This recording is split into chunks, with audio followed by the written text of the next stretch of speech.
The attorney's name was Raymond Ostroff, and he kept his office on the second floor of a building above a dry cleaning shop on the main street of Millhaven, Ohio, in a two-room suite that smelled of old coffee and the faint chemical vapor that rose from the steam presses on the ground floor.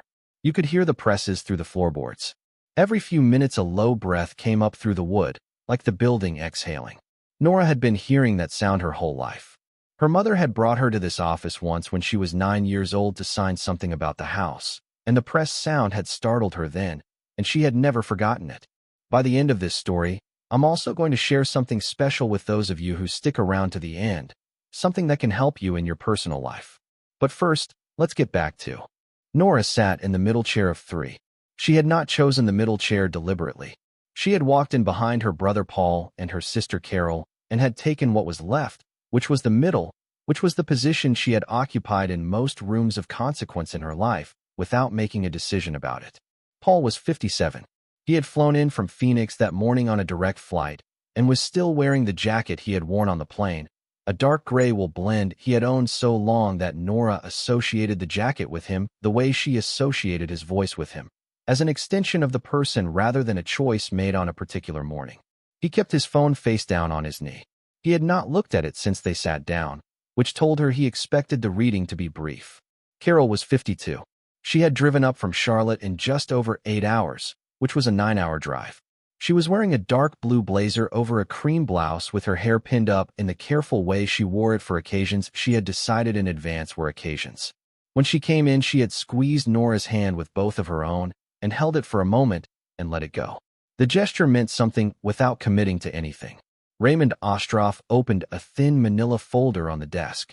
He was a measured man, a retired partner from a Cleveland firm who had moved to Millhaven after his wife's illness and stayed, and who now took only the clients he wanted and kept his files in a wooden cabinet that had belonged to his grandfather.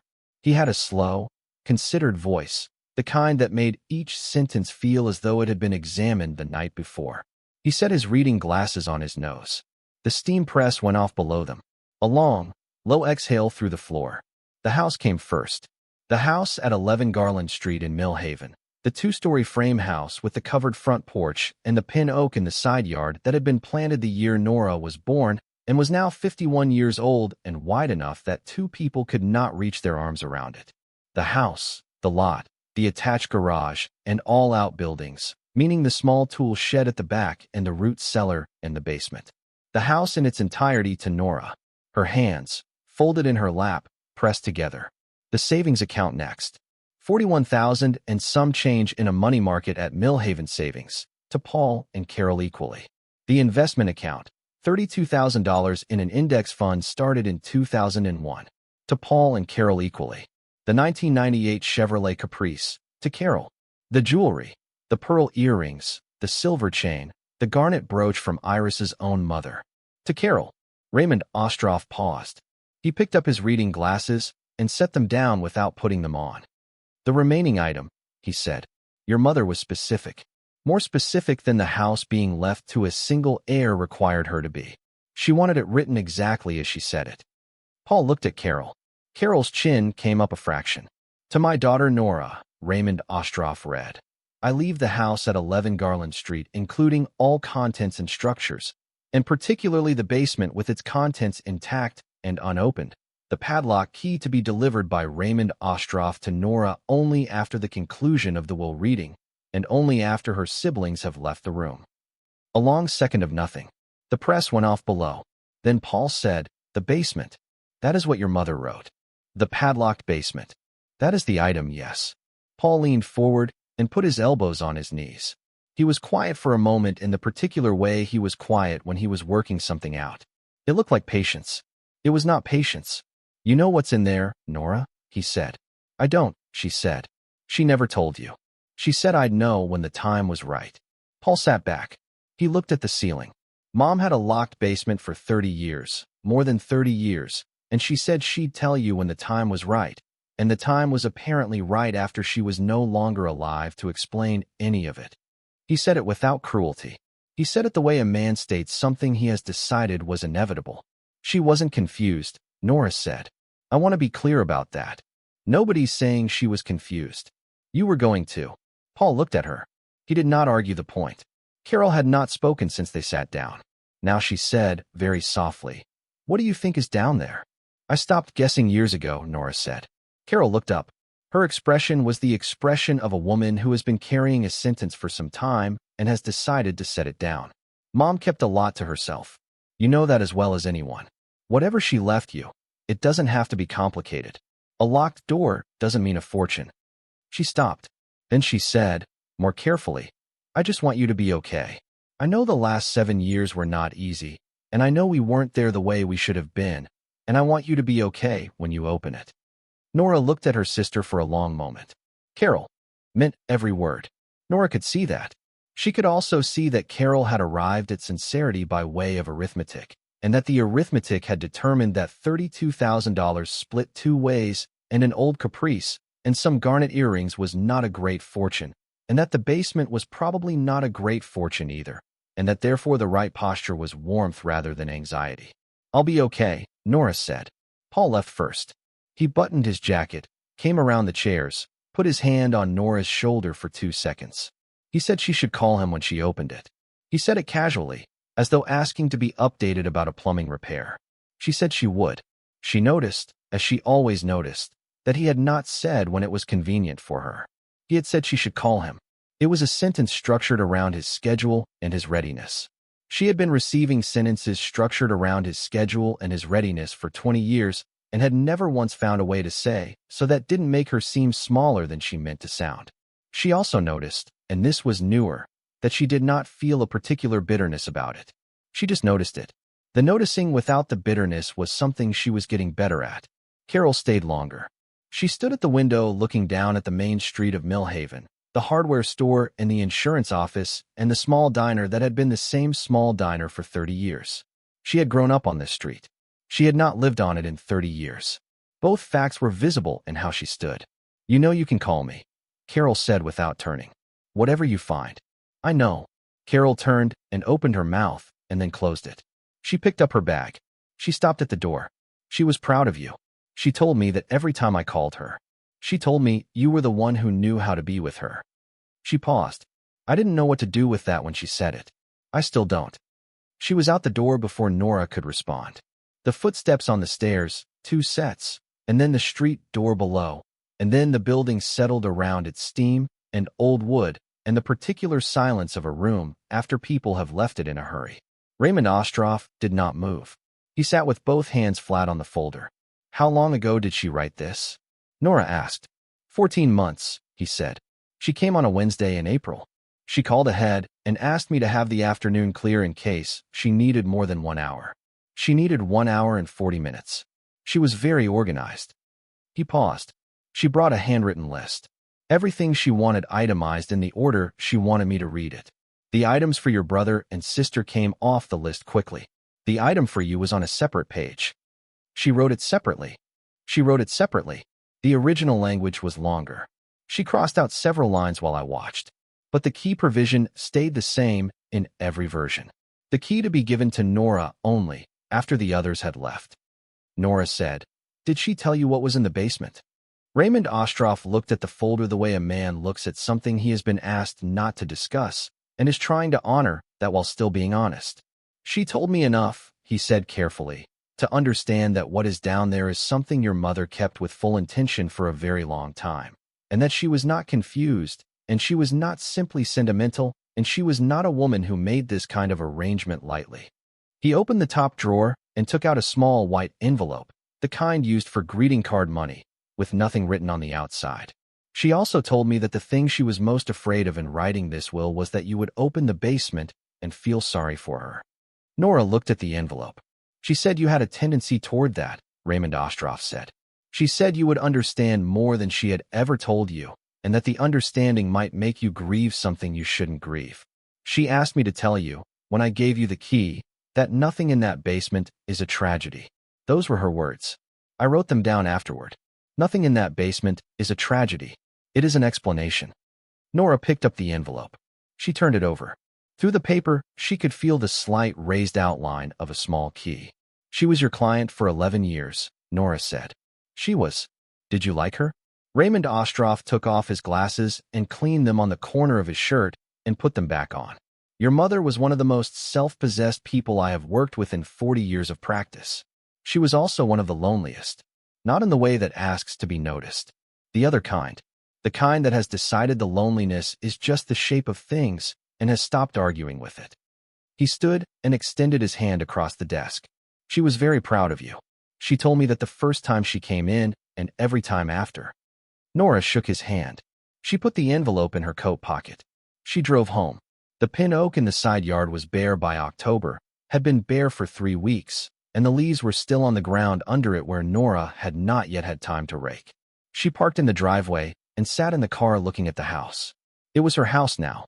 That sentence had not yet resolved itself into something she could hold.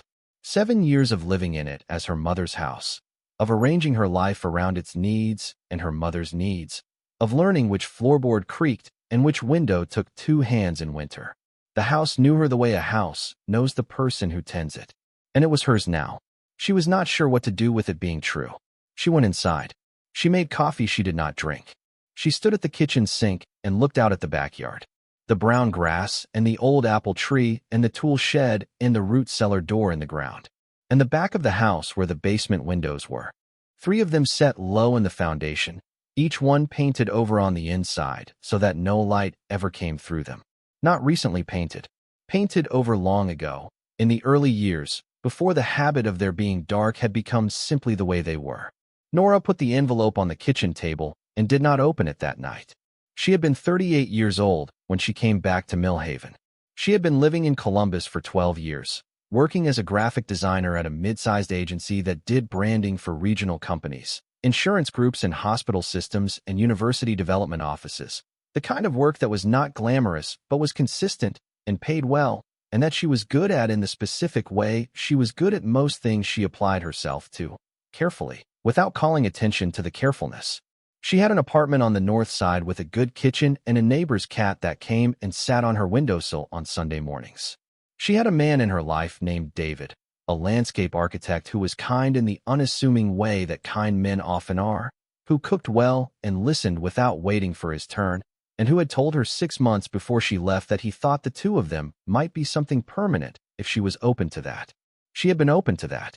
Then her mother called on a Wednesday in November to say that she had fallen on the porch steps that morning and had gotten herself back up and was fine, just fine, but that she had noticed her balance was not quite what it had been, and she thought Nora should know. Iris Dempsey said, "I thought you should know the way other people said, 'I need help.'" She said it once. She did not say it twice.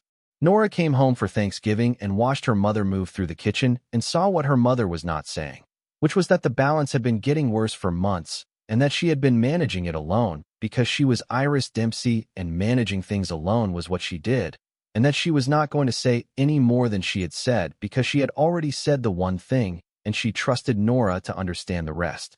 Nora called her agency the following Monday and negotiated a remote arrangement that lasted 4 months before it became clear the work required a presence in the office that remote work could not substitute for. She gave her notice in March. She called David the same evening and told him what she was doing and listened to the silence on the other end, which was the silence of a man who had asked her to stay and been given an answer that was not quite no, but was nowhere near yes. "How long?" he said. "I don't know," she said. There was another silence. "Nora," he said, "I'll wait for you. But I need you to know that I don't think you're coming back." She had not answered that. She was not sure she had believed it at the time. She believed it now. The first year she remembered least clearly. There was always something to manage, the medication schedule, the physical therapy appointments, the handrails the handyman installed on the staircase, the grab bars in the bathroom, the fall detection monitor her mother wore around her neck and periodically forgot she was wearing and tried to remove, the grocery lists, the insurance forms, the doctor's appointments with a neurologist in Dayton who had a parking lot that charged $4 an hour and never had a space. She had been surprised by the volume of the paperwork. She had not been prepared for how much of caring for another person's life was administrative, how much of it happened on the phone or at a desk with a pen, how little of it looked the way caregiving looks in films. Her mother was not easy to care for. Iris Dempsey had been the kind of woman who set her own table and answered her own mail and drove herself to her own appointments. And losing those things one at a time was, for a woman like Iris, not an inconvenience, but a series of small losses, each one requiring a fresh accommodation. She was not angry about it. She was not sentimental about it. She was matter-of-fact about it in the way she was matter-of-fact about everything, which was in some ways harder than anger would have been, because matter-of-fact gave Nora nothing to push against. It just sat there. This is how things are. This is what we do next. There were good days that were very good. In the first years, when Iris still had most of her vocabulary and most of her coordination, she sat at the kitchen table in the mornings with her coffee and the newspaper and worked the crossword in pen, and she and Nora talked. Not about the illness, not about the appointments, but about the same things they had always talked about. Books, the neighbor's increasingly ambitious garden, Nora's childhood in a way that Iris was more willing to revisit at 80 than she had been at 60, the specific absurdities of the local news, the behavior of birds at the feeder Frank had put up in 1983, and that Nora had kept stock for 7 years by habit. Iris had opinions about the birds. The cardinal that came at 7 every morning she approved of, a grackle that had been displacing the smaller birds she did not approve of, and had been known to bang the window glass twice with her palm to drive off. There was a particular Wednesday in the 3rd year that Nora remembered clearly, not because it was dramatic, but because it was not. She had come downstairs early and found her mother at the kitchen table before the coffee was made, sitting with her hands in her lap and her eyes on the window, and Nora had thought for a moment that something was wrong, that she was confused or in pain. She had said, "Mom?" And her mother had looked at her with a clear, unhurried expression and said, "Good morning. I was watching the light. The light on that apple tree at this hour in November is a very specific thing. I have been watching it for 43 years, and it is always specific." And she had looked back at the window, and Nora had made the coffee, and they had not spoken again for 10 minutes, and the silence was one of the better silences of Nora's adult life. There were also the bad days, which were bad in particular ways. The morning when Iris could not remember the word for telephone and sat at the kitchen table turning the device over in her hands with a look of patient concentration while Nora waited, knowing better than to supply the word, understanding that the right approach was to wait until the word came or until her mother set the phone down and moved on to something else, and either way not to make it a thing. The evening when Iris called Nora by the name of a woman she had known in Chicago in 1961, a name Nora had never heard, and had talked to this unknown woman for 10 minutes before the confusion shifted and she was Nora again. The morning when she was so far away that Nora had to introduce herself, not by name but by description, saying, "I'm the one who lives here and makes the coffee." And her mother had looked at her and said, "Yes, the kind one," in the voice she used when a stranger had been unexpectedly nice to her. And then there was what Nora thought of as the cost she had not been told about in advance, which was not the fatigue or the paperwork or the months of rearranged priorities, but the specific kind of loneliness of being the person who was always in the room. She was always in the room. She had not known, before she came home, that always being in the room would be its own kind of invisible thing, that caregiving at that intensity became a kind of perimeter, and that the perimeter was where you lived, and that everyone on the outside of the perimeter had full, detailed, ongoing lives that moved forward while yours was, by agreement and by necessity, structured around a much smaller set of events. Paul's deals in Charlotte, Carol's business in Atlanta, David's projects, which she knew about only through the occasional message in the first year and then not at all. She did not resent her mother for any of it. She wanted to be clear about that in her own mind. She did not resent her mother. She made that choice with her eyes open, and she made it again every morning, and she did not carry the making of it as a grievance. But she also knew that she had spent 7 years being missed by the world she used to live in, and that the missing had worked in both directions, and that no one on the outside of the perimeter had quite understood that the missing was mutual. In the evenings, in the years when Iris was still well enough to sit at the kitchen table after dinner, they talked. Not about the illness, not about the adjustments, but about old things, memories that come up in quiet houses when two people have known each other their whole lives and have time. Iris talked about her own mother, Helen Callahan, who made her own clothes and grew her own vegetables and had an opinion about everything that she delivered without punctuation. She talked about Frank, Nora's father, about meeting him at a dance in Chicago in 1966, how he had asked her to dance twice, and she had said no both times and yes the third, not because she changed her mind, but because she had been waiting to see if he would ask again. Frank had died of a heart attack in 1991 when Nora was 21 and Paul was 31 and Carol was 26, and Iris had been 52, and had folded the fact of it into herself the way she folded everything, completely, without ceremony, without visible seams. But she never talked about Chicago. She never talked about the years before Frank, before Millhaven, before the house on Garland Street. Nora had noticed this over the years and had learned not to press it. When she asked direct questions, her mother gave answers that were complete in their way but contained nothing, the way a sealed envelope is complete. She had lived in Chicago. She had gone to an art program there. She had met Frank. She had come to Millhaven. These were the facts. The facts did not include what the program had been like, or what she had done there, or why she had left, or what the years between arriving in Chicago and marrying Frank had held. And the basement. Nora had asked about the basement more times than she could count across her life, not obsessively, not frantically, but with the patient curiosity of a person who knows an answer is available if the asking stays gentle enough. Her mother's response was always some version of the same thing: stored things, old things, things that were hers and that she preferred to keep where they were. When Nora was older and asked more directly, her mother's answer shifted, not in what it disclosed but in what it promised. When the time is right, Nora, I'll show you when the time is right.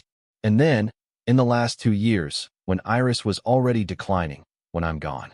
You'll understand when I'm gone. She had accepted this, because she had no choice but to accept it, and because she trusted her mother in the way she had always trusted her mother. Completely. Even when the trust was frustrating, even when it required her to sit with a mystery she would have preferred answered. One conversation she kept coming back to was from about 4 years into the 7 years, a winter evening when her mother was having a good stretch, and they had eaten dinner together at the kitchen table, and the conversation had gone, as it sometimes did, to the years before Nora could remember clearly. She had been asking, carefully, about Chicago, about whether her mother missed the city. Her mother had said that she did not miss it the way people miss places they wish they had stayed. She missed it the way you miss a period in your life that was complete in itself, that had its beginning and middle and end, and did not need to be extended to have been what it was. And Nora had said, without knowing quite why, "Is there something about Chicago that's in the basement?" There was a pause, the particular pause of a person who has been asked something they are going to answer carefully. Her mother had looked at the table surface for a moment, and then she had looked at Nora and she had said, "The most important part of Chicago is in the basement." And then she had said, "I'll show you. When I'm gone, I'll show you." And Nora had opened her mouth and her mother had shaken her head very slightly, the particular small headshake that meant the conversation was over on this point. And Nora had closed her mouth and poured more tea, and they had talked about something else. She had turned this conversation over in her mind many times across the years that followed. In the way you turn something over when you can't yet see the whole of it, but know you eventually will. The most important part of Chicago is in the basement. She had not known what it meant. She had guessed many things. She had not guessed a studio. She had not guessed 49 years. The padlock was a master lock, Model 5, the kind sold at hardware stores for $8. It had been on the basement door for as long as Nora could form a clear memory.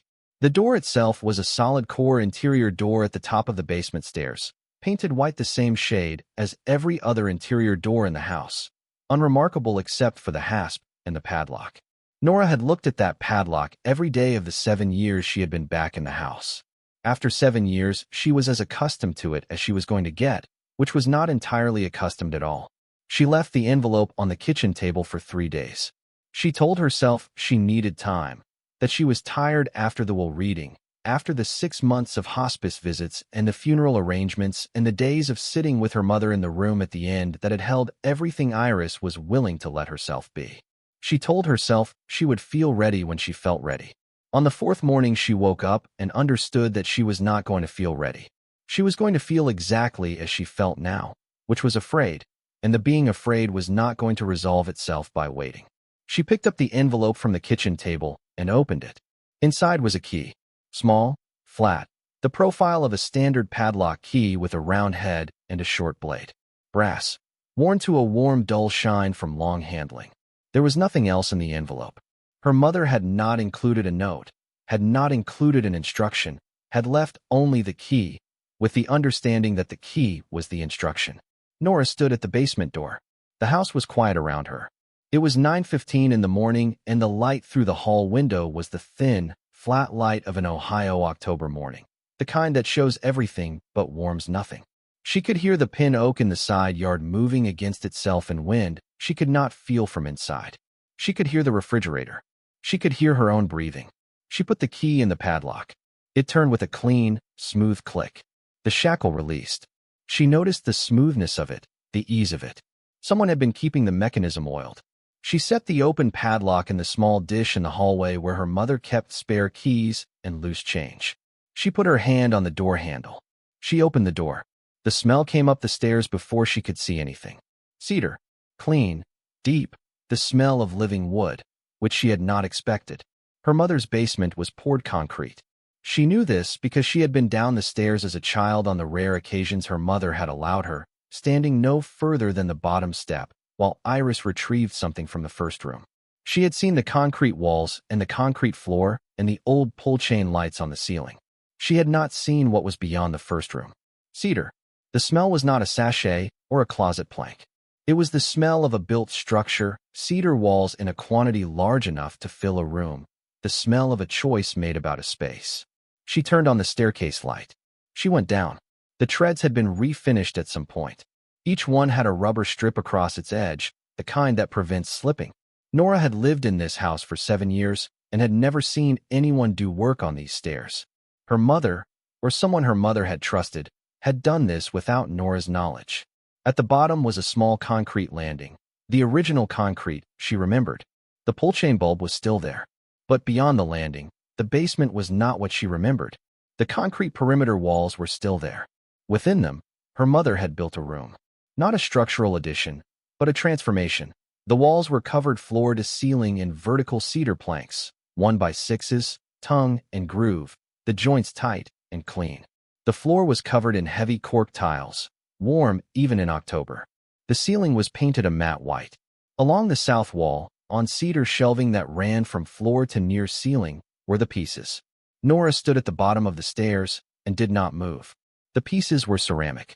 Bowls, vases, plates, lidded jars, small sculptural forms she could not immediately name. They were arranged on the shelves with gallery logic, each piece given room, each tilted or angled so its form could be read from across the room. 60 or 70 pieces, in clay colors from pale cream to deep ochre to a dark iron gray glaze that seemed to hold light inside it. Each piece had a small tag tied to it with white cotton string. Each tag bore a number and a date. In the center of the room was a long pine work table, the surface worn to a smooth pallor from decades of use. At one end sat a small electric kick wheel, not new but not ancient, dried clay on the wheel head and rings from the last time it had been used. At the other end, tools had been laid out and not put away, a rib, a trimming tool, a wooden bat, a sponge dried stiff in a small ceramic bowl, as though someone had stepped away mid-session and was coming back. Along the west wall, where the original utility connections were, the furnace and water heater had been pushed to the far end. Beside them, matter-of-factly, was a kiln. Small, a test kiln for Cone 6 work, front-loading, its element coils visible through the peephole in the door. Old but functional. The power cord ran to a heavy-gauge outlet that had been installed specifically for this purpose, with its own dedicated circuit breaker. Someone had run a separate electrical circuit into this basement at some point, and Nora had never known about it. She stood in the center of the room and turned slowly. She was trying to understand the order of construction, to read the room the way an archaeologist reads a site, to understand what had been built first and what had been added and when.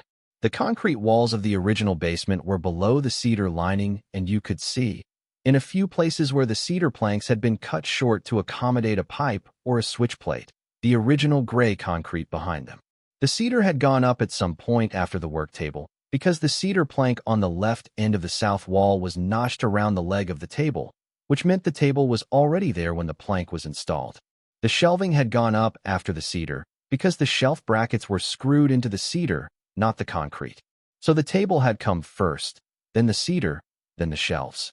And the kiln had its own outlet, which meant the kiln had come after an electrician, which meant someone had trusted an electrician enough to bring him here, which meant the room had been ready enough at that point to show to someone.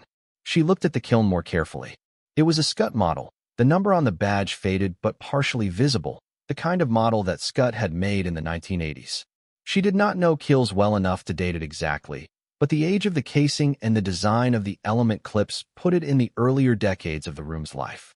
Her mother had bought a kiln, which required a purchase, a delivery through the house, a passage down the stairs, a setting up in the basement, and none of it had been visible to anyone in the family.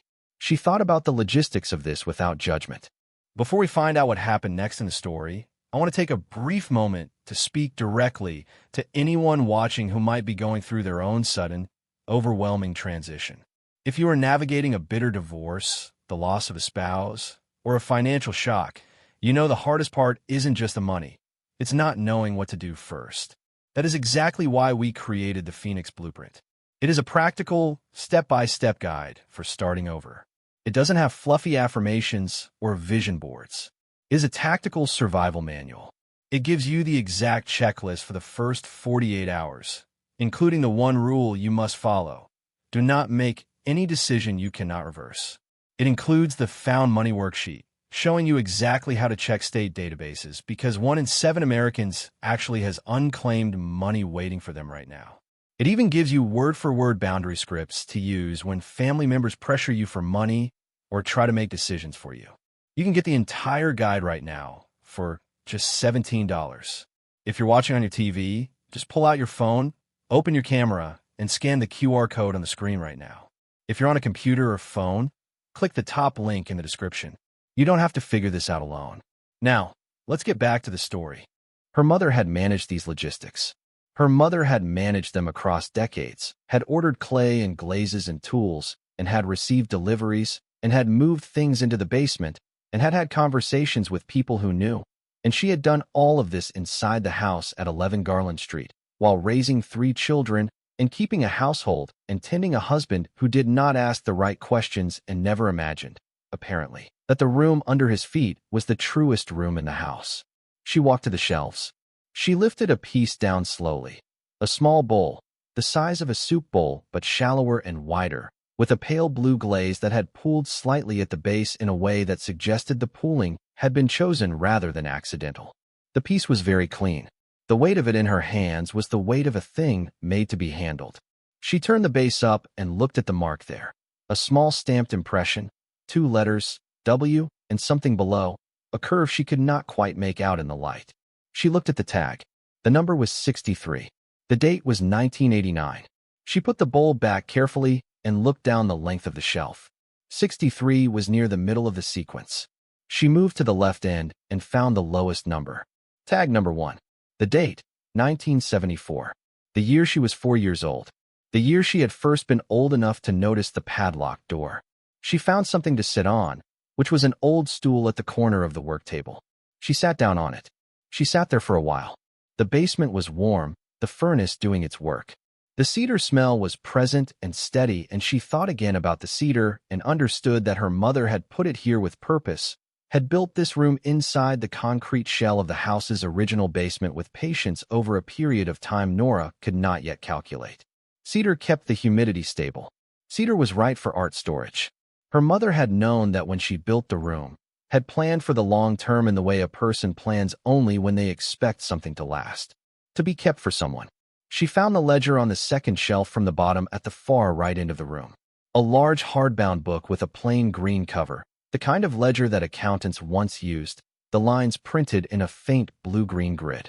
She lifted it down and opened it on the work table under the small work lamp mounted on the shelf above. The first entry was dated January of 1974. The handwriting was her mother's, younger and more forward-leaning than the handwriting she had known at the end, but recognizably Iris's, the capital letters made with the same deliberate strokes. Piece number 1. Small thrown bowl, low fire, white slip, cone 4. 6 inches diameter. The glaze is not what I was trying for, but I like it better than what I was trying for, which sometimes means I was wrong about what I was trying for. Set aside for the east shelf. Stamped W.C. W.C. Whitmore Callahan, she would understand later.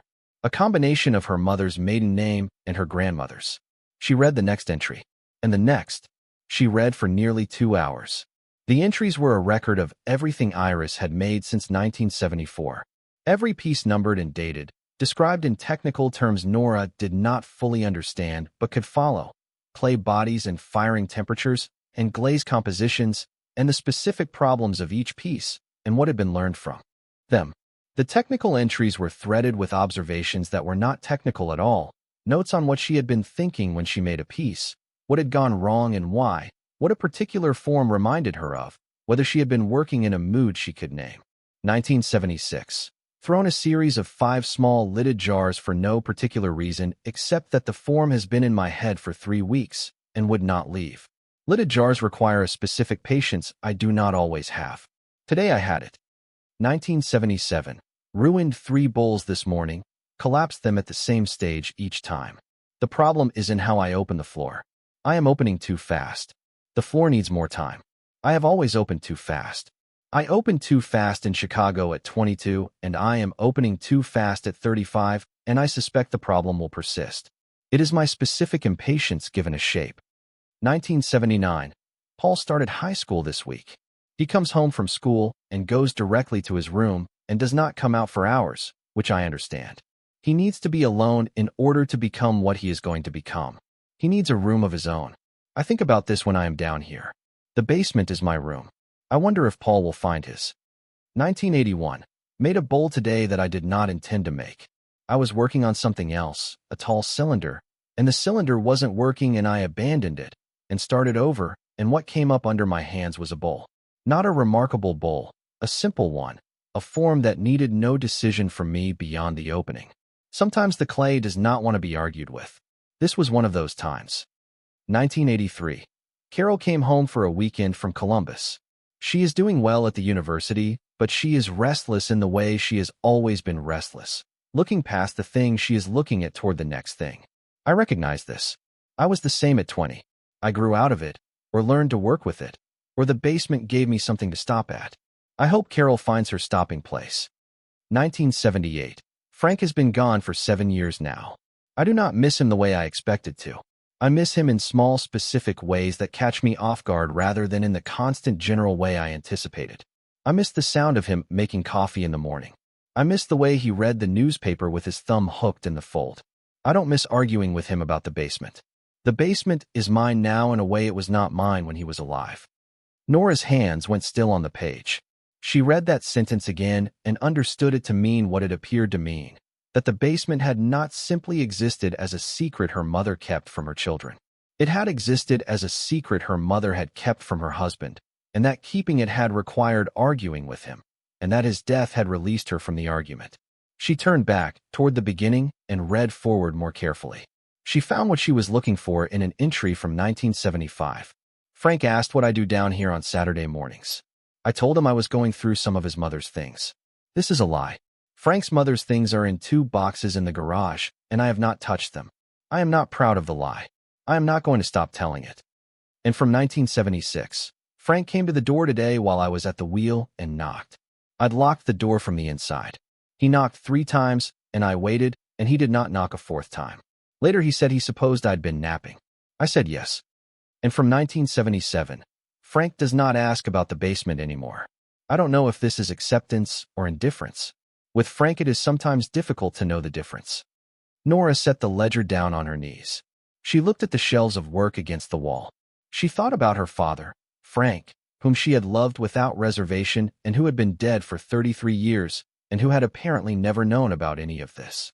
She thought about her mother sitting at this wheel on Saturday mornings while Frank read the newspaper upstairs and believed she was going through his dead mother's things. She thought about what it means to protect something to that degree. She thought about the lie her mother had told, the accumulation of small lies that together made something that never needed to be told all at once because it never needed to be told at all. Then she thought about Raymond Ostroff. Nothing in that basement is a tragedy. It is an explanation. She stayed in the basement for 6 hours that first day. She read perhaps a quarter of the ledger, the entries from 1974 through 1982, and she looked at the pieces on the shelves with new attention, matching dates and descriptions to the physical objects. understanding that what she was looking at was a complete body of work, a career spanning 5 decades, that almost no one outside this room had ever seen. She found the box on the third visit. It was on the bottom shelf at the far end of the room, behind a stack of firing records and a folded length of canvas. A wooden box, latched but not locked, the size of a shoebox but deeper, made of oak with small brass brackets at the corners. She brought it to the work table and opened the latch. Inside were envelopes, 14 of them, most addressed in her mother's handwriting to someone at an address in Chicago she did not recognize. The Linden Gallery, West Superior Street, Chicago, Illinois. The most recent was postmarked 4 years ago. The oldest was postmarked 1986, 12 years after the basement had been opened. Nora picked up the oldest envelope and opened it. Inside was a single sheet of paper, her mother's handwriting in the confident script of a woman in her mid-40s. "Dear Mr. Harrington," it began, "I am enclosing photographs of 3 pieces I have recently completed. All 3 are fired stoneware, cone 6, with the iron wash glaze I mentioned in my previous letter. If you believe them appropriate for inclusion in the winter showing, I can arrange transport. I continue to prefer the standard arrangement.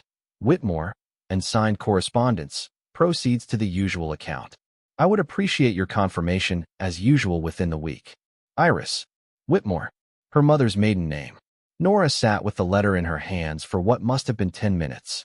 She was aware of the kiln against the far wall, the wheel with its dried clay rings, the 60 or 70 pieces on the shelves, each one tagged, each one numbered, and what it meant that some of those pieces had been shipped to a gallery in Chicago while the others stayed on the shelves of a cedar-lined room under a padlocked door in a house in Millhaven, Ohio. She opened the second envelope. Another letter, a different year, the same arrangement described. 3 pieces for a spring show. Proceeds to the usual account. Whitmore. The third envelope was a reply, on Linden Gallery letterhead, cream stock with the gallery's name in a small, tasteful font. "Dear Iris," it read.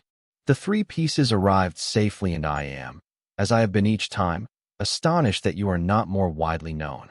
I understand the reasons, and I will continue to respect them. Confirmation of the winter showing enclosed. The proceeds from the September show have been transferred to the account as requested. I look forward, as always, to your letters. Elliot Harrington. A gallery in Chicago. An account. A name her mother had used for 40 years to sell her work to a man who had been her partner in the keeping of the secret. She drove to Raymond Ostroff's office the next morning without calling ahead. The morning was gray and cold, the first week of November, and the maples along Garland Street had dropped the last of their leaves overnight so that the branches stood bare against a flat white sky. She went up the stairs and knocked on the door frame. Raymond Ostroff was at his desk with a mug of coffee and a file. He looked up without surprise. "I expected you'd be in," he said. "How long did you know?" she said. He gestured to the chair across the desk. "Sit down, Nora." She sat. He closed the file. "I did not know the full scope of it," he said. "Your mother did not share the full scope with me. She shared the legal necessities, which were considerable. I knew about the trust account. I knew because your mother named me as co-trustee in 2001, and because managing the trust required my signature on several documents over the years." "A trust account," Nora said. "A trust account." He opened the bottom drawer and took out a thicker file than the will file, the tab labeled with her mother's name and a case number. "I was not at liberty to disclose this at the will reading because your mother's instructions were explicit. The trust documents were to be disclosed to you only after you had opened the basement. Her reasoning, as she explained it to me, was that she wanted you to understand what you were looking at before you were told what it was worth." Nora did not say anything. Raymond Ostroff opened the file and passed a document across the desk. A trust instrument, dated 2001. The Whitmore Trust. The grantor was Iris Whitmore Dempsey. The beneficiary was Margaret Nora Holt, née Dempsey. The trustee was Raymond Ostroff. The assets in the trust were described in Schedule A, attached. Nora turned to Schedule A. The schedule listed the trust's assets as of the most recent valuation, dated 8 months ago, 5 months before her mother died. The primary asset was a savings account at a bank in Columbus listed as holding $312,000. The secondary asset was a brokerage account at a small investment firm, also in Columbus, holding a portfolio valued at $68,000. The tertiary asset was a note receivable from the Linden Gallery in Chicago for a consigned collection of ceramic works by E.M. Whitmore, valued at the most recent appraisal at a minimum of $90,000, contingent upon sale. Nora put the paper down and looked at Raymond Ostroff. $312,000, she said. And 68 in the brokerage, he said. And the consigned works. 9 pieces your mother sent to Chicago for the fall showing 2 months before she died. They had not sold before she passed, and the gallery has been holding them pending guidance from the estate. The minimum valuation of $90,000 is based on historical sales of comparable Whitmore works. The gallery believes the actual sale price, if your mother's identity is disclosed, would be considerably higher. If her identity is disclosed. Your mother never disclosed it in her lifetime. The work was sold under the name E.M. Whitmore for 40 years. What you choose to do with the name is entirely your decision. Why didn't she ever disclose it? Raymond Ostroff looked at her carefully. She was afraid that if her identity became known, the work would stop being about the work. She told me that once. She said she had learned early what happened when an artist became more interesting than the art. She did not want to be interesting. She wanted the pieces to be interesting. Nora sat with that for a moment. What's the total? She said. The trust account and brokerage together come to just under $380,000. The consigned works at minimum add $90,000. The pieces remaining at the house have not yet been appraised. She looked at the trust document in her hands. $470,000, at minimum, not counting what was still on the shelves in the cedar room. Her mother had built this from 40 years of Saturday mornings behind a padlocked door. She called Agnes Kowalski on a Wednesday afternoon. Agnes had appeared at Iris's funeral. Nora had noticed her because she was one of the very few people at the service she did not recognize. A small, straight-backed woman in her late 70s with close-cropped white hair and the calm, unhurried manner of a person who has arrived somewhere she expected to be. Agnes had not approached Nora at the reception. She had sat in the corner of the church hall with a cup of tea and a plate of sandwiches and watched the room with clear, observant eyes. When Nora caught her eye across the room, Agnes had given a small, deliberate nod. Not a greeting, an acknowledgement. And I see that you see me. Good.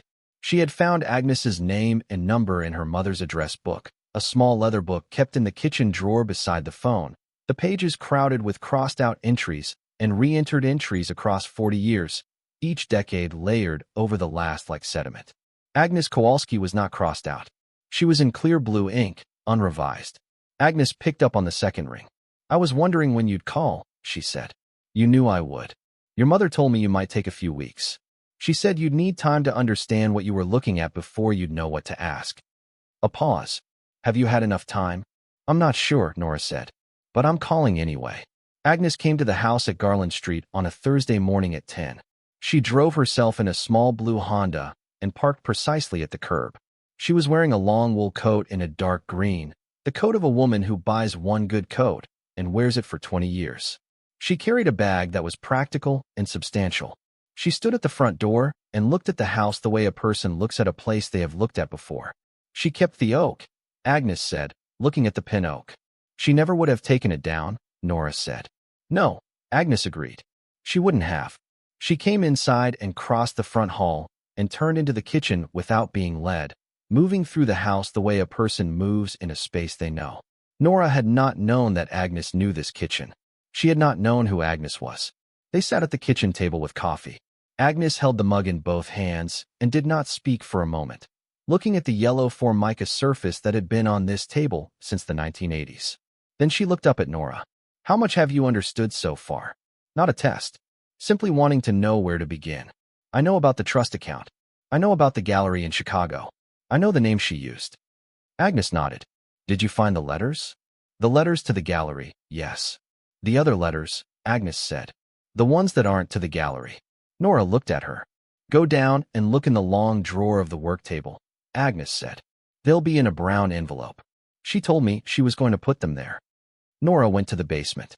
The long drawer held an assortment of tool receipts and firing logs and small tools, and at the back, a brown envelope, unmarked, sealed with tape that had dried brittle and came up with a light pull. Inside were 2 envelopes, each addressed in her mother's handwriting. One was addressed to Nora, the other to Paul and Carol. She took both upstairs. She sat at the kitchen table and opened her own. The paper was her mother's usual stationery. Pale cream stock she had kept in the kitchen desk for 40 years, each sheet watermarked with a small geometric pattern. The handwriting was from perhaps 2 years ago, still clear, still irises, but with the deliberateness of someone who is aware the hand is not quite what it was. Nora, the letter began. I am going to try to tell you some things I have not been able to say when you were in the room with me. I am better at telling things when I can revise them. I have revised this letter 7 times. This is the version I am willing to commit to. I went to a ceramics program in Chicago in 1960. Not the Art Institute school, but a smaller program on West Monroe called the Chicago Arts Foundation, which no longer exists. It was the program you went to if you could not get into the larger school, but were serious enough to find another way. I was 18. My mother put me on a bus from Millhaven and gave me $70 and the address of a boarding house on the north side, and told me to write when I got there. I was there for 3 years. I will not tell you all of what those 3 years were, because this letter is already as long as I want it to be. I will tell you the most important thing, which is that by the end of the 2nd year I had decided I was going to spend my life making things from clay. I was not afraid of that decision. I was not uncertain. I was prepared to be poor for a long time to follow through on it. I met Elliot Harrington in the 3rd year. He was 25, the son of the man who owned the Linden Gallery, learning the business from his father, and he had come to the school looking for artists for a group show. He bought 2 of my pieces. The show went well. He bought 2 more the following spring. He told me I had a sensibility that was not being represented in the Chicago market, and that if I stayed and kept working, he would try to help me build something. I stayed. I kept working.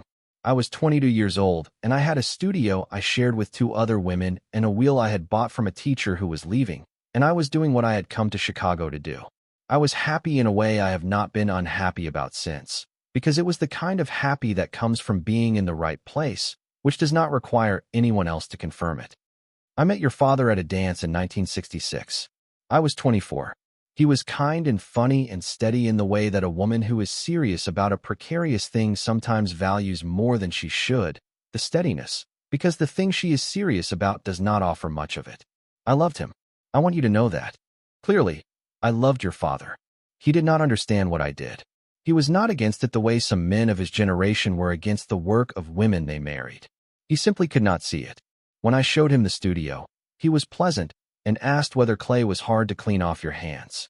I told him it was. He thought this was a problem the right soap would solve. It was not. In 1967, I found out I was carrying Paul. Frank was happy. His mother was happy. My mother was pleased in the way that women of her generation were pleased when a daughter secured a future. I was 25 and I was not ready to be done working, and I knew, in the way you know some things without wanting to know them, that when Paul came, the Chicago studio was going to stop being possible. I went back to Millhaven. Frank had a job offer at the machine shop on Tremont. I came with him because there was no argument that would have held against the argument of the pregnancy, and because I told myself it was temporary, that we would go back when Paul was old enough for school, that I would find a studio in Millhaven in the meanwhile. There was no studio in Millhaven, no program, no school, no serious maker of any kind as far as I could find. I set up a table in the garage with a hand wheel and tried to work there the 1st year. The cold, Paul, the noise, the cold when I needed to fire, the impossibility of a kiln in a garage attached to a house with a baby in it. I stopped after 14 months. I moved the wheel into the basement in 1971. Your father did not like it. He had plans for the basement, a workbench, storage for hunting things. I told him the basement was damp and the hunting things would rust. He said he would fix the damp. I said the wheel was already down there and too heavy to move. This was not true. The wheel was not that heavy. He gave up the argument in 1972 and stopped bringing it up. By 1974, the year you were born, I had been working in the basement for 3 years and had found a rhythm. Saturdays when Frank took the children on errands. Sometimes Wednesday evenings when he coached Paul's baseball and Carol was old enough to put herself to bed. I made 46 pieces in those 3 years and had not told anyone about them. I wrote to Elliot Harrington in 1986. I had not spoken to him in 12 years. I did not know if the gallery was still open. I sent the letter addressed to the gallery with a note that said if Elliot Harrington was no longer at this address, please discard it. He was still there. He wrote back in 2 weeks. He said he had thought about me many times and wondered what had happened, and that if I had worked a show he would be honored to see it. I sent photographs of 15 pieces. He called me on the telephone, which was the only time we spoke by telephone, and he said, "Iris, these are the work of someone who has been doing this for a long time without anyone to tell her how good she is. When can we show them?" We agreed on the name Whitmore, my mother's maiden name, which I had used briefly before I married, and which had no connection in the Chicago art world to my married name. We agreed that correspondence would be by letter only, no phone, no visits, and that my address would never appear on any gallery record. We agreed that proceeds would go to an account in Columbus that Frank would never look at. He never did. After Frank died in 1991, I no longer needed the account to be a secret, but I kept it separate anyway, because keeping it separate was the habit of it, and because I did not want the money to become the point. The money was never the point. The point was the making. The point was that I had made a promise to myself in Chicago at 22 years old that I was going to spend my life making things from clay, and I kept that promise. I kept it in a padlocked basement, and I kept it under a name that was not my married name, and I kept it outside the knowledge of almost everyone in my life, but I kept it. That is what I want you to understand. I kept it. I am not asking you to think I was brave. I am asking you to understand that this was the thing I would not give up, and that I did not give it up, and that everything in that basement is the proof of that. I am leaving it to you because you are the one who understands what it means to not give up the thing you would not give up. I know what you gave up for me. I have not been able to say that out loud in the way I wanted to say it, because saying it out loud would have made me feel the full weight of what you gave up, and there were years when I was not strong enough to feel that weight and still ask what I needed to ask of you. But I know. I have always known. The money in the trust is yours. The work on those shelves is yours. The name E.M. Whitmore is yours to use or to set aside or to reveal or to protect, whichever feels right to you. Elliot Harrington is 71 years old and still runs the gallery and is one of the two people in my life who knew about the basement while I was alive. Agnes Kowalski is the other. I trust them both. I hope you will too. I did not feel sorry for myself, Nora. Please do not feel sorry for me. I had the thing I wanted most. I made it in a room where no one could take it from me. Love, Mom. Nora read the letter 3 times. The third time she read it aloud, very softly, at the kitchen table, not for any audience, but because the words were her mother's words and she needed to hear them in the air of the room where her mother had eaten breakfast and written grocery lists and asked Nora how her day was and kept this enormous thing behind a padlocked door at the top of the basement stairs. Agnes was still at the table when she finished. Agnes had not moved. She had been sitting with her coffee, gone cold, and her hands folded in her lap and her eyes on the middle distance of the kitchen, and she had been sitting that way for the 20 minutes Nora had been reading. How long did you know? Nora said. 19 years, Agnes said. She told me in 2004. She drove to my house on a Tuesday afternoon and sat in my kitchen for 2 hours. She did not tell me everything. She told me enough. She said she had been keeping a significant secret for 30 years and that she was not going to stop keeping it, but that she needed one person who knew about it in case something happened to her. Agnes looked at Nora. She said she had chosen me because I was a woman who could keep a confidence. She was right. I kept it. Were you ever tempted to tell her she should show the work? Tell anyone about it. Agnes looked at her the way a woman looks at a younger woman who has asked a question that requires an honest answer. I was tempted the first year. After that I understood why she kept it private, and I did not question it again. Your mother made a choice. The choice was hers to make. Agnes set her coffee cup down on the table. She looked at it for a moment. She told me once about a woman she had known at the program in Chicago. Another ceramicist, very good, with real gifts, and this woman had a husband who admired her work and talked about it to everyone he knew. He was proud of her. He was not a bad man. But the talking of it, the constant external life of the work, made it impossible for her to work. She spent so much of herself explaining the work and defending the work and making the work available to other people's opinions that she had nothing left to make the work from. She stopped working before she was 30. Your mother watched this happen and decided that the work had to live somewhere no one could reach it. The only place she had that was hers was the basement. So that was where she put it. There must have been years when it was very difficult, Nora said. There were years when she nearly stopped, Agnes said. She told me about those too. 2003 was a bad year. Her health started going in ways that scared her. She had a good streak going with the gallery. Elliot had sold 4 pieces that spring, and then she had 6 months where she couldn't make anything worth firing. She almost wrote to Elliot to end the arrangement. She told me she sat down to write the letter 3 times, and each time she got up from the desk and went down to the basement instead. She said going down the stairs was always easier than writing the letter, so she kept going down the stairs. She says in the letter that Elliot Harrington knew. He is known since 1986. I have never met him, but your mother spoke well of him. I need to call him. Yes, Agnes said. I imagine you do. Agnes reached into her bag and took out a small folded square of paper. She set it on the table between them. She left this with me. She said to give it to you when you asked for the number. Nora unfolded it. Inside was a phone number written in her mother's handwriting, with a single line beneath it. He is a good man. He has kept faith with this work for 37 years. Trust him. Nora folded the paper again and put it in her pocket beside the key. She called Elliot Harrington on a Friday afternoon. He called back in 4 hours.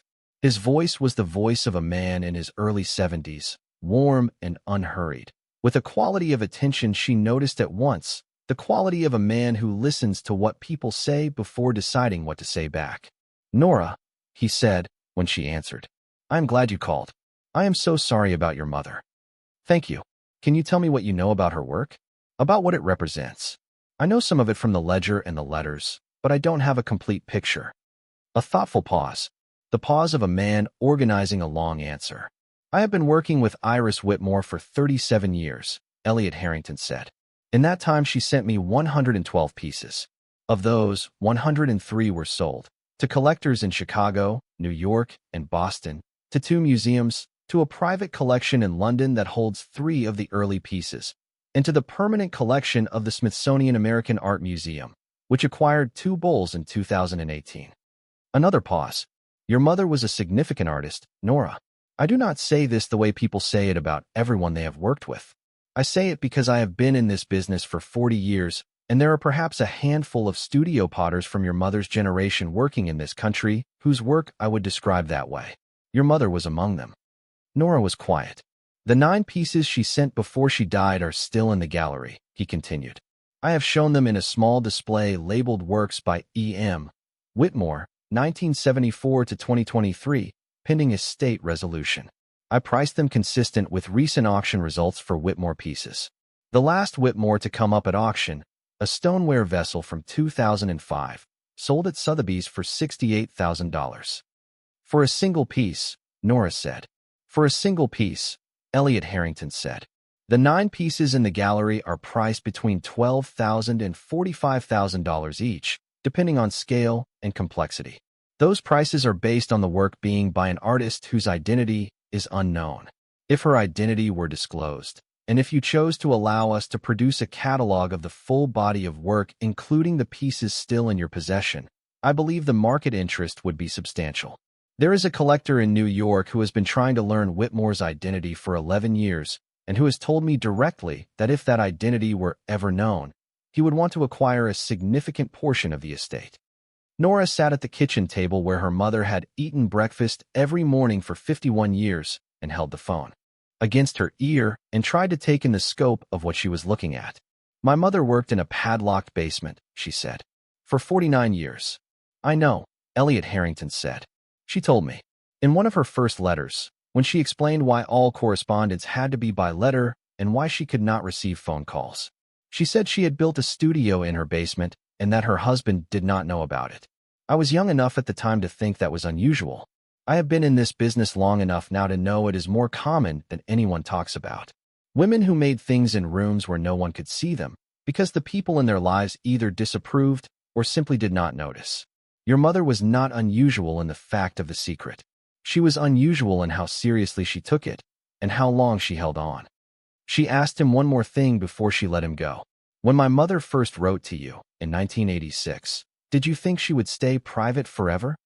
He paused. I thought she might, he said.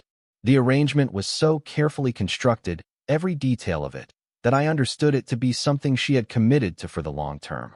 What I did not expect was that she would keep working at the level she worked.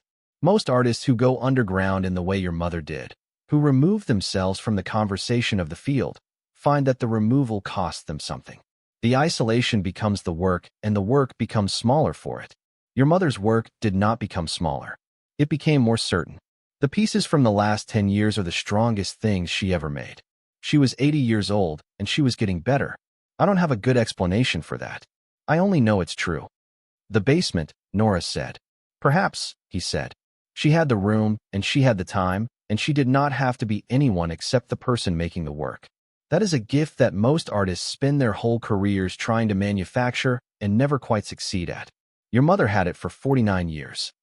After she got off the phone, she sat in the kitchen for a long time. The house was quiet. The pin oak was visible through the window, its bare branches against the afternoon gray.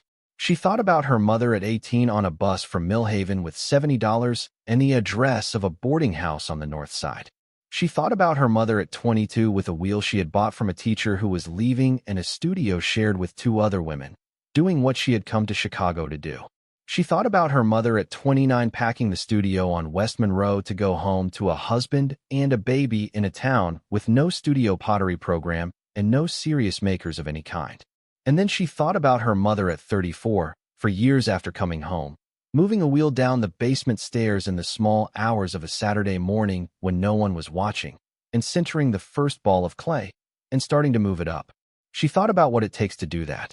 Not the physical act, not the logistics of moving a wheel down a set of stairs, but the interior act, the decision to not give up the thing you are not willing to give up, even when giving it up would be easier, even when giving it up would cost you nothing immediately visible, even when no one would blame you for giving it up, even when the argument for giving it up is made by your own exhausted and practical self at 11 o'clock on a winter night. The decision to go down the stairs instead of writing the letter. The decision to keep the room. She thought about that for a long time. The phone rang at 4:30 in the afternoon. The screen said Paul. She let it ring twice. She decided in those 2 rings what kind of conversation this was going to be. Paul, she said. Nora. He was in his office. She could tell by the particular quality of managed quiet in the background. I've been thinking about the will. I know, she said. I'm not saying anything was unfair. Mom wanted what she wanted. But I've been looking at comparable property values in that area of Millhaven, and I want to have a conversation about whether the distribution is truly equitable. Not for my benefit. For Carol's sake. She got the account and the car, which is $61,000 combined, and the house is worth considerably more than that on the current market. I think we owe it to Mom's intentions to discuss it. Nora said. Paul, I'd like you and Carol to come to the house this weekend. What for? There's something I need to show you. Both of you. Come before we have any other conversations. Is this about the basement? Yes. What's in the basement, Nora? Come and I'll show you, she said. Saturday at 10. He called Carol. Carol called Nora at 6. Carol's voice was warm and careful, the voice she used when managing a situation she did not have full information about. Paul says you want us to come see something. I do. Can you tell me what it is? I'll show you Saturday, Nora said. Bring Paul. Come at 10. They arrived at 9:58. Carol drove. They came up the walk together, Paul in another jacket, Carol in a down coat. The morning was cold, the first Saturday in November, the sky flat white, and promising weather. Nora met them at the door. She took them through the kitchen without stopping and to the basement door in the hall. The padlock was still in the dish where she had set it the first morning. The door was unlocked. It's unlocked, Paul said. Since I opened it, she said. She had the key all this time? Raymond gave it to her, Carol said. She had been there when he said so. Paul looked at the open door. He looked at Nora. What are we looking at? Go down, she said. She let them go first. She heard Paul on the stairs, the sound of his footsteps stopping midway, and then continuing. She heard the moment he reached the landing and stood there. She heard the silence. She went down behind them. Carol was standing at the base of the stairs with one hand on the wall. Paul had walked to the center of the room and stood looking at the shelves. He was very still. She had watched many people be still in her life and could usually read the kind of stillness. This was the stillness of a man standing in front of something he did not have a category for. What is this? He said. Mom's studio, Nora said. He turned slowly. He looked at the shelves of pieces. He looked at the wheel, the work table, the kiln. He looked at the cedar walls. She made all of this? All of it. Starting in 1974. 49 years. Paul walked to the shelves. He touched the rim of a piece gently, a tall, narrow vase in a pale gray glaze with vertical marks pressed into the shoulder. He did not pick it up. He touched it, and then withdrew his hand. Why didn't she tell anyone? She told me in a letter, Nora said. She left a letter for both of you as well. She gave them the sealed envelope. Carol opened it. She read it standing. Paul came to stand beside her and read over her shoulder. Nora walked to the work table and stood with her back to them, looking at the wheel with its dried clay rings, the last thing her mother had made still in that dried residue. Behind her, Carol made a sound she tried to hold in and could not. When she heard them finish reading, she turned around. Paul's expression was the expression of a man who has been reconfiguring something and has arrived at a configuration that requires him to say less than he came prepared to say. Carol was holding the letter with both hands and looking at the shelves, at the rows of pieces in the cedar-lined room, with a look Nora could not quite name.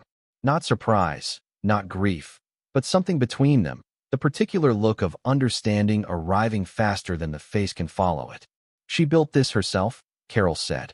The shelving and the cedar lining, yes. She had someone run the electrical circuit for the kiln.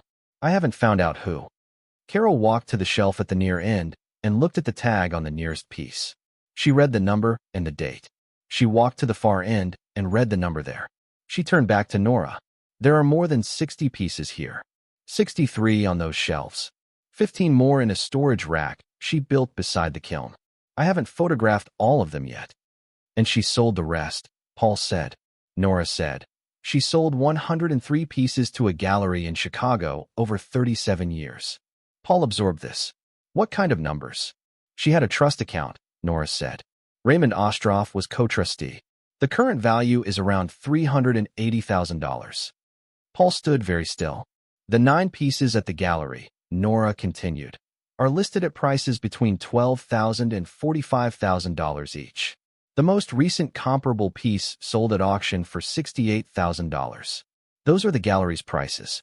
If we disclose her identity, the gallery believes the work would be considerably more sought after. Carol sat down on the stool by the work table.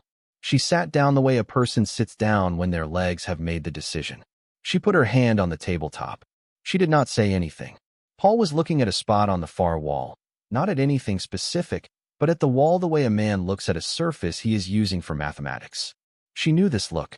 She had been watching Paul do calculations behind his eyes her whole life. Nora, he said. Yes. Did you know any of this before she died? I didn't know about the trust. I didn't know about the gallery. I knew about the locked door. That's all I knew. 7 years, he said. You lived in this house for 7 years. Yes. You walked past that door every day for 7 years. Yes. He looked at the padlock shape on the door frame where the hasp still was, screwed into the wood above the door, the padlock itself still in the dish in the hall. He looked at it for a moment as though it were a specific kind of evidence. I called her every month, he said. The whole time you were here. I called her on the first Sunday of every month at 4 in the afternoon. I kept it at 4 because I knew you usually took a walk at 4 on Sundays, and I didn't want her to feel she had to divide her attention between us. He paused. I told myself I was being considerate. I understand now that I was being convenient. She did not say anything to that. She never once mentioned the gallery, he said. Not once in 7 years of first Sunday calls. She didn't mention it to me either, Nora said. She had 49 years of practice not mentioning it. He turned and looked at her directly. Did she know you would be okay with it? With the arrangement? With the whole thing? She knew I would understand it, Nora said. I think those are different things. She said in the letter she was afraid I'd feel sorry for her. She wanted me to understand the room was not about sorrow. And she left all of it to you. She left the house to me, yes. The trust was already mine. She set it up in 2001 with me as beneficiary. Raymond held the documents. Paul nodded. He was doing the mathematics. She watched him reach the end of them. He sat down on the second stool. He put both hands on his knees. He looked at the wheel and the work table and the cedar walls. He looked at the tall, narrow vase in gray glaze on the shelf nearest him. He looked at the tag dangling from it. He looked at it for a long moment. She was a real artist, he said. She was. I didn't know that. He stopped. He tried again. Dad called it her hobby. When he mentioned the basement at all, he called it her hobby. He wasn't unkind when he said it. He just didn't seem to think there was more to say. Dad didn't know, Nora said. Paul looked at her. He didn't know about the kiln, the gallery. Mom says in the letter he knew she used the basement. He didn't know what for. He accepted it as something of hers. She kept the rest from him. Paul was quiet for a long time. When he spoke again, his voice was lower, the voice he used when the professional version of himself had been set aside. She was alone with this for 40 years, he said. Almost 50, Nora said. He nodded. Carol had been reading the letter again while they talked, her lips moving slightly over certain lines. She looked up, and she looked at Nora with the direct look she used when she had decided to say something that had been waiting to be said. We should have come more, she said. I know you know that. I know you've known it for years. But I want to say it.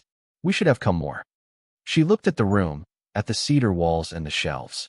She was doing something down here that mattered to her as much as anything in her life, and she kept it in a locked basement because she couldn't trust that the people who were supposed to love her would let her have it.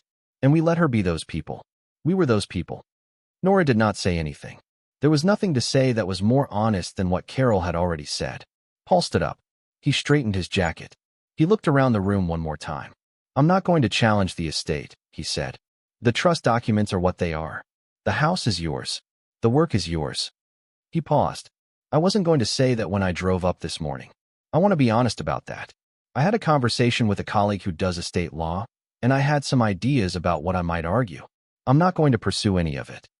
Nora waited. Mom left me and Carol what we were going to do with, he said. I can see that now. She left you what you were going to take care of. He looked at the shelves. This deserves someone who's going to take care of it. He picked up his jacket from where he'd laid it on the work table. He looked at Nora. What are you going to do with it? I don't know yet, she said. I'm still figuring out what it is. If you decide to disclose her identity, he said, I think you should. The work is good enough to be known.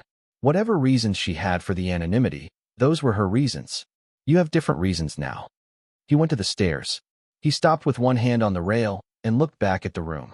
The cedar was a good idea, he said, for the preservation. She thought about the long term. She always did, Nora said. He went up the stairs. Carol stayed. Carol stayed for another 2 hours. She walked the length of the shelves slowly, reading every tag. She sat at the work table and turned the pages of the ledger, reading entries slowly with the awareness of a private voice coming up off the page. She did not speak much. Neither did Nora. They sat in the basement the way sisters sometimes sit together, not because conversation is happening, but because the being together is its own thing. At one point Carol said, without looking up from the ledger, she writes really well. I didn't know she could write like this. I didn't either, Nora said. Carol turned a page. She read. She turned another page. She said, she says in 1993 that she taught herself a new glaze technique by reading a Japanese pottery manual she ordered by mail. The manual was in Japanese, and she learned to read enough Japanese to use the manual. I know. She was in her 50s. I know. Carol closed the ledger. She pressed her hand flat against the cover for a moment.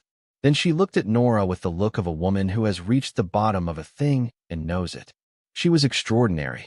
We didn't know she was extraordinary. She didn't want us to know, Nora said. She wanted to be able to have it without having to defend it. Carol stood up. She put on her coat. She went to the shelves and stood in front of the tall, narrow vase in gray glaze. Tag number 87, dated 2007. She looked at it for a long moment. I don't know anything about pottery, Carol said. But that's beautiful. It is, Nora said.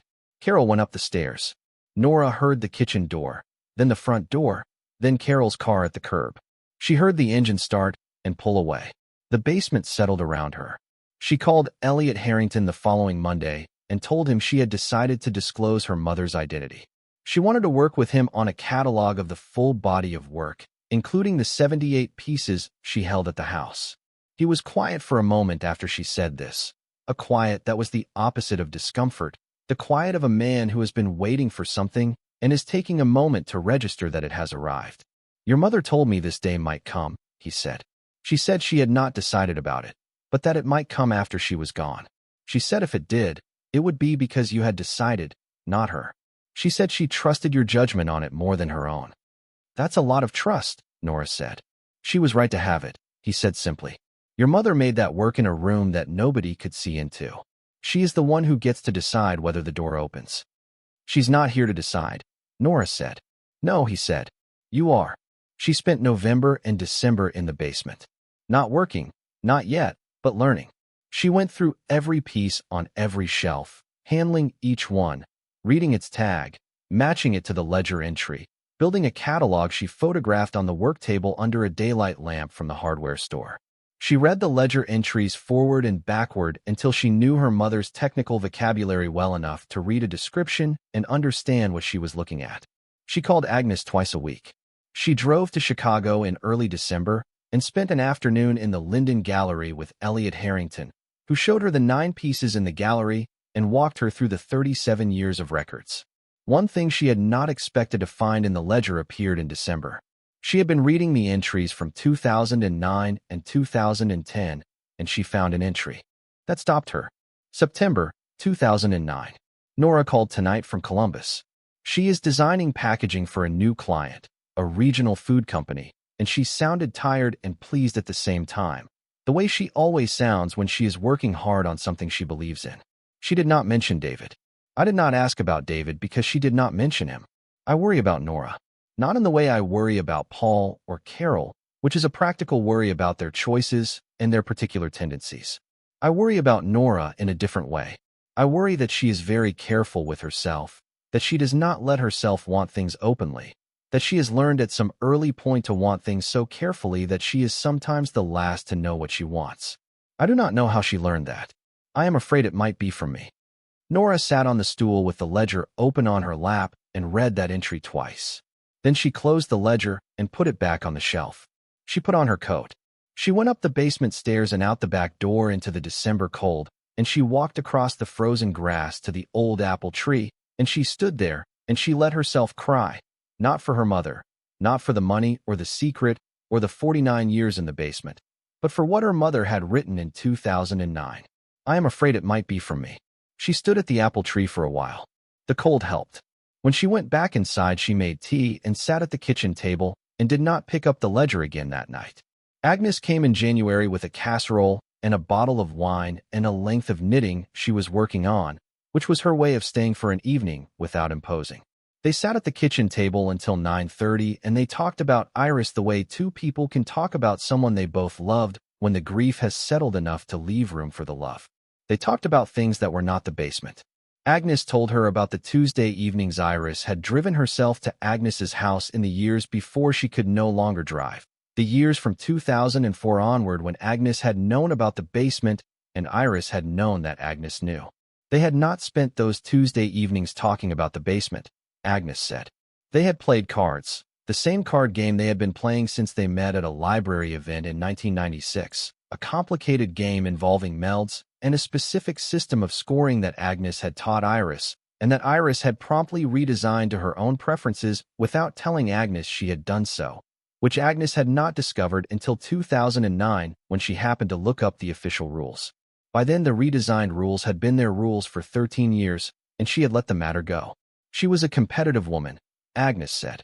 People who did not know her well thought she was self-contained. She was self-contained, but she was also competitive. She liked to win at cards. She liked her glazes to work exactly as she intended them to work. She liked to be right about specific things, and she usually was, which made it easy to let her be right. But it also meant she was very hard on herself when a piece didn't come out the way she meant it. She would fire a piece and look at it, and if it wasn't what she had intended, she would not talk about it. She would put it in the back of the reject shelf and make another one. She did not keep her failed pieces. She said keeping the failures was self-indulgent. There are no failed pieces in the basement, Nora said. No, Agnes said. The ones on the shelves are the ones that passed her test. Agnes picked up her knitting needle. She was a hard judge. I suspect she was harder on herself than on anyone or anything else in her life. Agnes told her things she had not known. She told her that Iris had taught herself to wedge clay one-handed in 2019 after a fall left her right shoulder temporarily weakened. She had been 77 years old. She had not stopped working. She had adapted and sent Elliot Harrington 4 pieces that year, all made with limited range of motion in her right arm, and he had included them in a small fall show, and all 4 had sold. She told her that Iris had given Agnes one piece only, in 19 years of friendship. A small bowl, the size of a fist, in a pale green glaze. Agnes had asked once what she should say if anyone asked where she got it. Iris had said, "Tell them it was a gift from a friend." Agnes had told no one anything else. She told her that Iris had kept 2 pieces of Nora's childhood work on the shelf above the work table. A small watercolor Nora had made at age 9 at a summer program, and a cut paper piece from grade school that had been on the kitchen bulletin board for years had disappeared one day and had, Nora now understood, been moved downstairs. Nora had not known her mother had kept those things. She had not known they were in the basement. She went down after Agnes left and found them exactly where Agnes had described, the watercolor in a small frame and the cut paper piece pinned to the cedar wall above the work table, both of them exactly where Iris had put them, looking down at the wheel. She stood for a long time looking at the cut paper piece. She had been 8 years old when she made it. A winter scene, a house with a tree and snow, cut from blue and white construction paper. It was not particularly skilled. It was the work of a child who was trying. Her mother had looked at it across 40 years of Saturday mornings. In the spring, she began to work. Not on the ceramics, not yet. She called a woman named Dorothy Reardon, who had taught hand building at the Millhaven Community Center for 15 years, and asked if she took private students. Dorothy said yes. Nora drove to Dorothy's studio in February and sat at a table with a block of clay, and learned to wedge and sinter and open, and the experience was completely humbling and also very good. Dorothy was a woman in her mid-60s with short gray hair and a direct, unhurried manner of teaching that consisted mainly of demonstrating something once, and then standing back and watching while you tried it, and only offering a correction when the try had gone as far as it was going to go on its own. She did not explain things twice. She did not offer reassurance when a form collapsed. She said, again, and waited, and eventually what she was waiting for would happen, and she would nod and say nothing and move on to the next thing. Nora had not had a teacher like this since a design professor at Ohio State who had graded her work with a silence that made her work harder than any grade would have. The first time she managed to center a ball of clay on the wheel, she understood something her mother's ledger entries had been describing for years without the understanding being available to her. The clay, when it was centered, did a specific thing. It became still. The wheel was moving, the hands were moving, but the clay became still within the movement, still in a way that was different from the clay being stopped. That was instead the clay being in the right relationship to the forces around it. She understood in that moment why her mother had come down these stairs on Saturday mornings for 49 years. She understood it not in the way she had understood it from the ledger, which was intellectual, but in her hands, which was different and more total. "There," Dorothy said when she saw it happen. "There," Nora agreed. She came to Dorothy's studio twice a week through February and March. In April, she started working on the wheel in the basement on days when she was not with Dorothy. She was not good yet. She would not be good for a long time. But she was learning the specific kind of attention the work required, the particular quality of presence that meant you were in the room with the clay rather than merely in the room, and she was beginning to be able to sustain it for longer periods of time without the mind drifting. One evening in April, she pulled up a form that held together longer than any form she had managed before, a small bowl, narrow at the base and opening slowly as she moved up, and she brought it almost to the lip before the wall went thin, and she caught it before it collapsed, and she finished it and set it on the bed and looked at it under the work lamp, and it was a bowl. Not a good bowl, not a bowl her mother would have kept, but a bowl, a form that had gotten from the clay to the air without stopping being itself. She wrote a tag for it. She wrote her name and the date and the piece number, which was 1. She tied the tag to the bowl with a length of white cotton string, the same kind of string her mother had used on all 170 of hers. She set it on the shelf she had cleared on the bottom right, which was where her mother's first piece had been, and she stepped back and looked at it. The bowl was next to piece number 1, her mother's small bowl in pale blue from 1974. The two pieces on the shelf together, her mother's certain form and her own tentative one. She looked at them for a long time. She was not her mother. She did not need to be her mother. She needed to understand what the work required well enough to be in the room with it honestly, and Dorothy was helping her get there. In March, Elliot Harrington flew to Millhaven. He spent 2 days photographing the work in the basement for the catalog. He was a tall man, thin, with the kind of face that had been interesting at 30 and was interesting differently now. He moved through the basement with the care of a man in a space he had known about for 37 years and had never seen. And the combination of familiarity and newness gave his movements something that Nora found unexpectedly moving. On the second evening, she made dinner, and they sat at the kitchen table, and he told her what he knew about her mother's place in the history of American studio ceramics. He was measured about it, not selling her anything. "There is a quality in her late pieces," he said, "that I have only seen in work made by someone who has had the same conversation with the same material for many decades. There is a difference between technical mastery and the kind of knowledge that comes from intimacy, from working with something long enough to hear what it wants to do rather than telling it what to do. Her work from the last 15 years has that quality. It is the work of someone who had reached an understanding with clay that most people never reach, not because they lack ability, but because they don't stay in the room long enough." "She stayed in the room," Nora said. "She stayed in the room," Elliot Harrington said. The catalog was published in May. Elliot Harrington wrote the essay. He described E.M. Whitmore as one of the most significant studio potters of the late 20th and early 21st century in America, an artist who had worked in deliberate anonymity for 40 years and whose body of work, 170 pieces in total, represented a sustained engagement with the possibilities of clay that was rare by any measure. He described the 49 years. He described the cedar-lined room without saying where the room was. He described Iris Whitmore as the name she had used, and Iris Whitmore Dempsey as the woman behind it, and described the two as one person, which they had always been. He included one photograph that was not of the work. It was the photograph from Chicago in 1963, the young woman at the wheel with her face bent toward the clay and her sleeves rolled up and the wheel mid-spin. He had asked Nora if he could use it, and she had said yes. The caption read, "Iris Whitmore, Chicago, 1963. She was 21 years old." The catalog sold out its first printing in 6 weeks. Agnes called the morning after it came out. She had ordered a copy online, which surprised Nora, who did not think of Agnes as someone who ordered things online.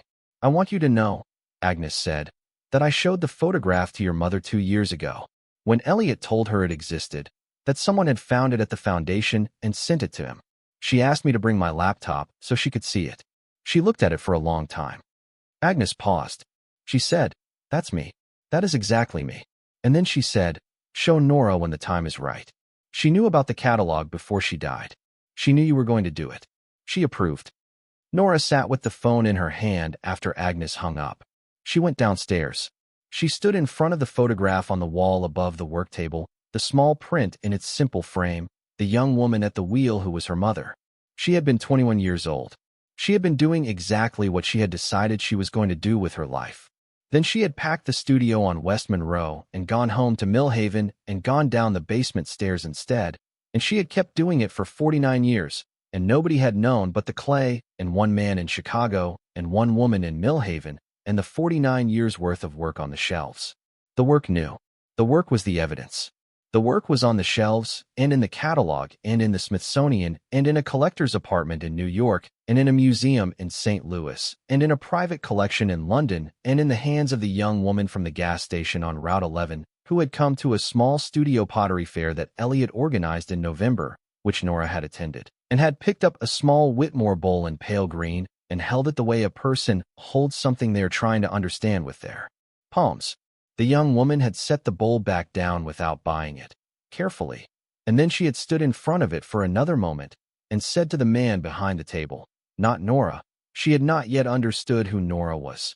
Did whoever made this know that it was this good? And the man behind the table, who was Elliot Harrington, had looked at Nora, and Nora had looked at him, and they had both not quite smiled, and Elliot had said, "I believe she did." The 9 pieces in the Chicago gallery sold within 3 months of publication. The total sale price was $412,000. 2 went to private collectors. 1 went to a museum in St. Louis.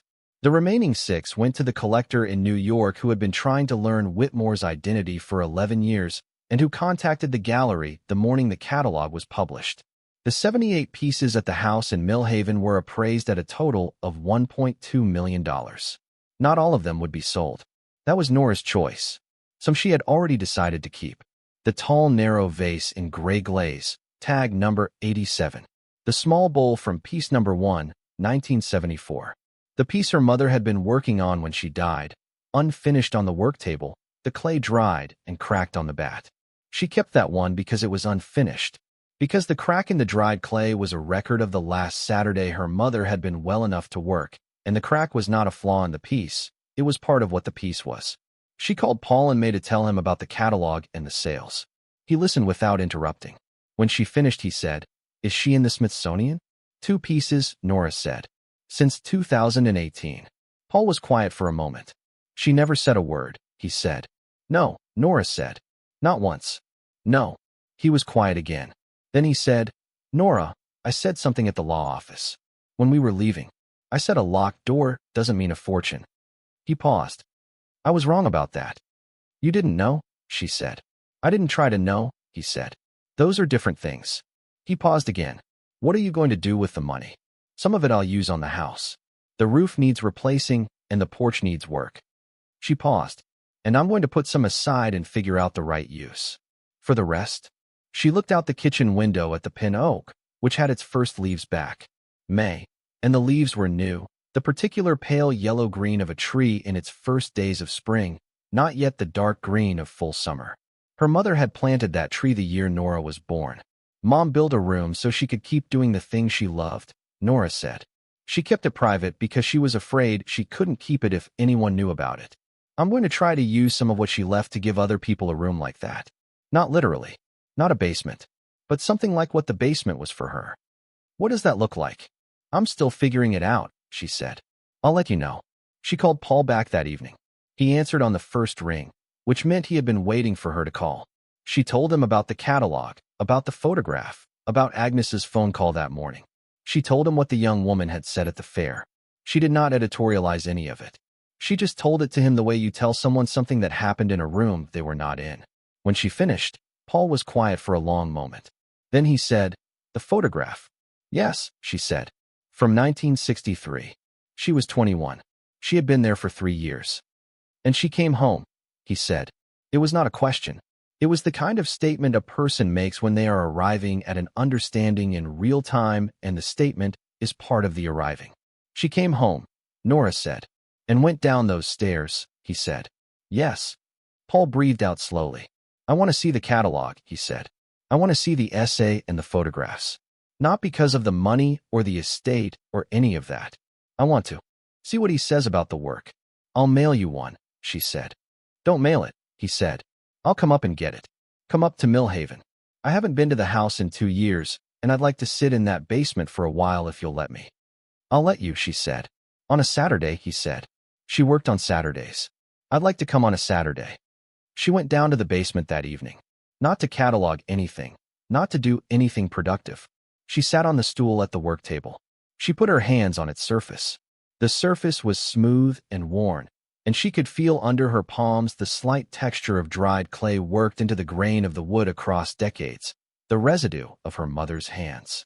Agnes had come by that afternoon and left a small bundle on the kitchen table, a length of knitting she was giving Nora, a jar of honey from her neighbor's hives, and an envelope with a photograph inside. Agnes had said she had been going through some things and found it, and thought Nora might want to have it. The photograph was black and white. The print was small, slightly overexposed in the way of old photographs. It showed a young woman at a pottery wheel, the wheel mid-spin, the clay drawn up in a form that had not yet decided what it was going to be, and the young woman leaning over the work with her whole attention. She was perhaps 22 years old. She was wearing a checked shirt with the sleeves rolled up. Her face was not visible because she was looking down at the clay, but Nora had been looking at that face her whole life in every age it had been, and she knew without doubt whose face it was. On the back of the photograph, in her mother's young handwriting, Chicago, 1963. Nora set the photograph on the work table. She looked at the wheel. She looked at the shelves of work. She looked at the cedar walls her mother had built around herself so the world would stay outside while the making was happening. The world had stayed outside. The making had happened. She put her hand on the wheel head. The dried clay under her palm was her mother's clay, still in the dried rings of the last session, November of last year, 6 weeks before she died.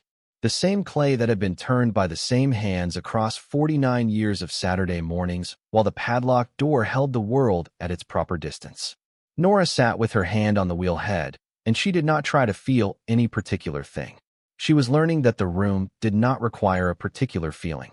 The room required presence, which was what her mother had always given it, and what she was giving it now. She did not know yet what she was going to make in this room.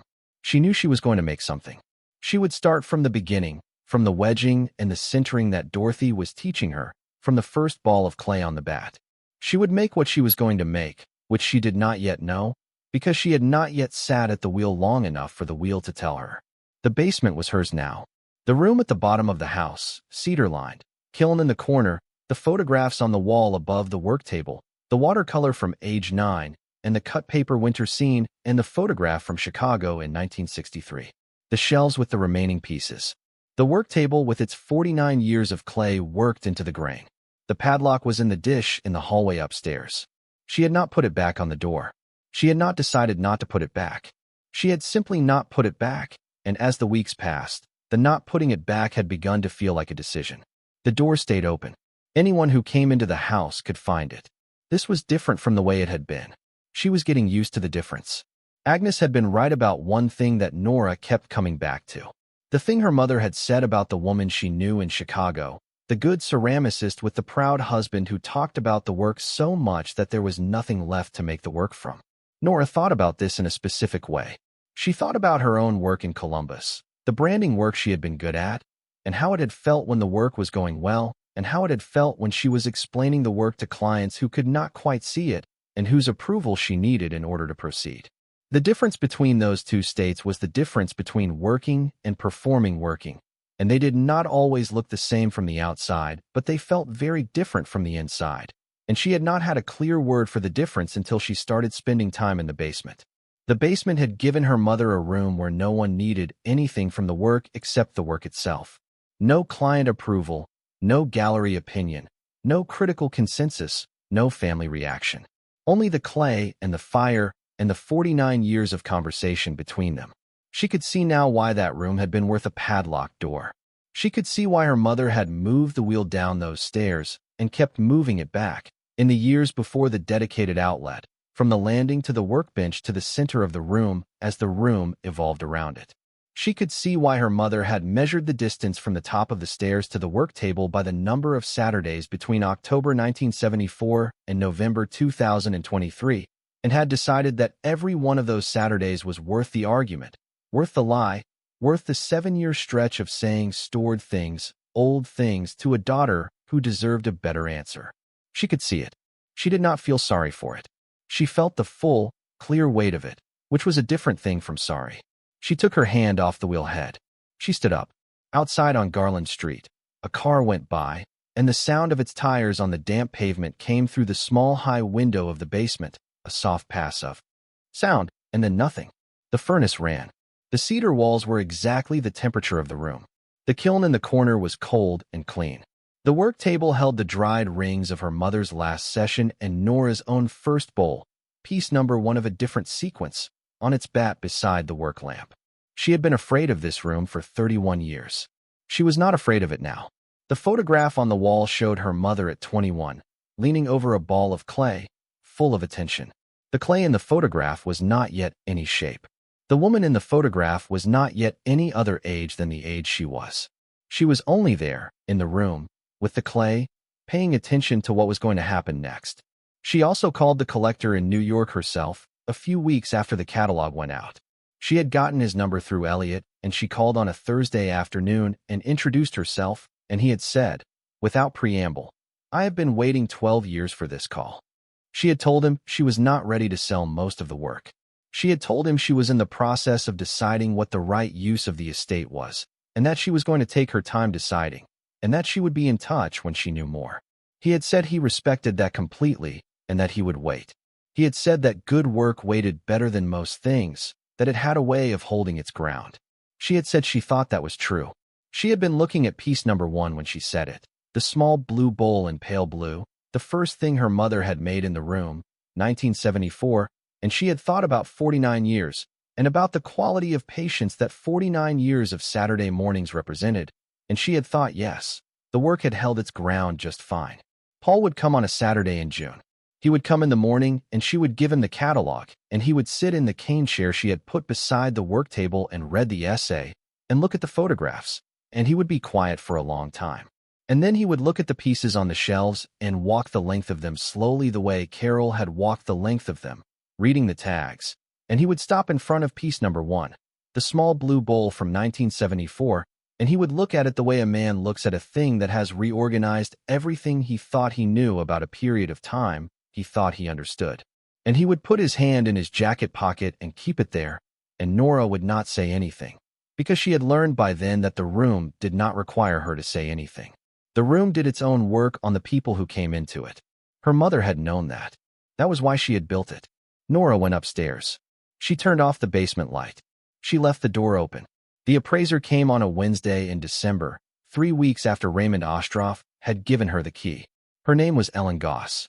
She worked out of Cincinnati for a firm that specialized in studio ceramics and art pottery, and Elliot Harrington had recommended her by name when Nora asked him who she should call for an estate appraisal.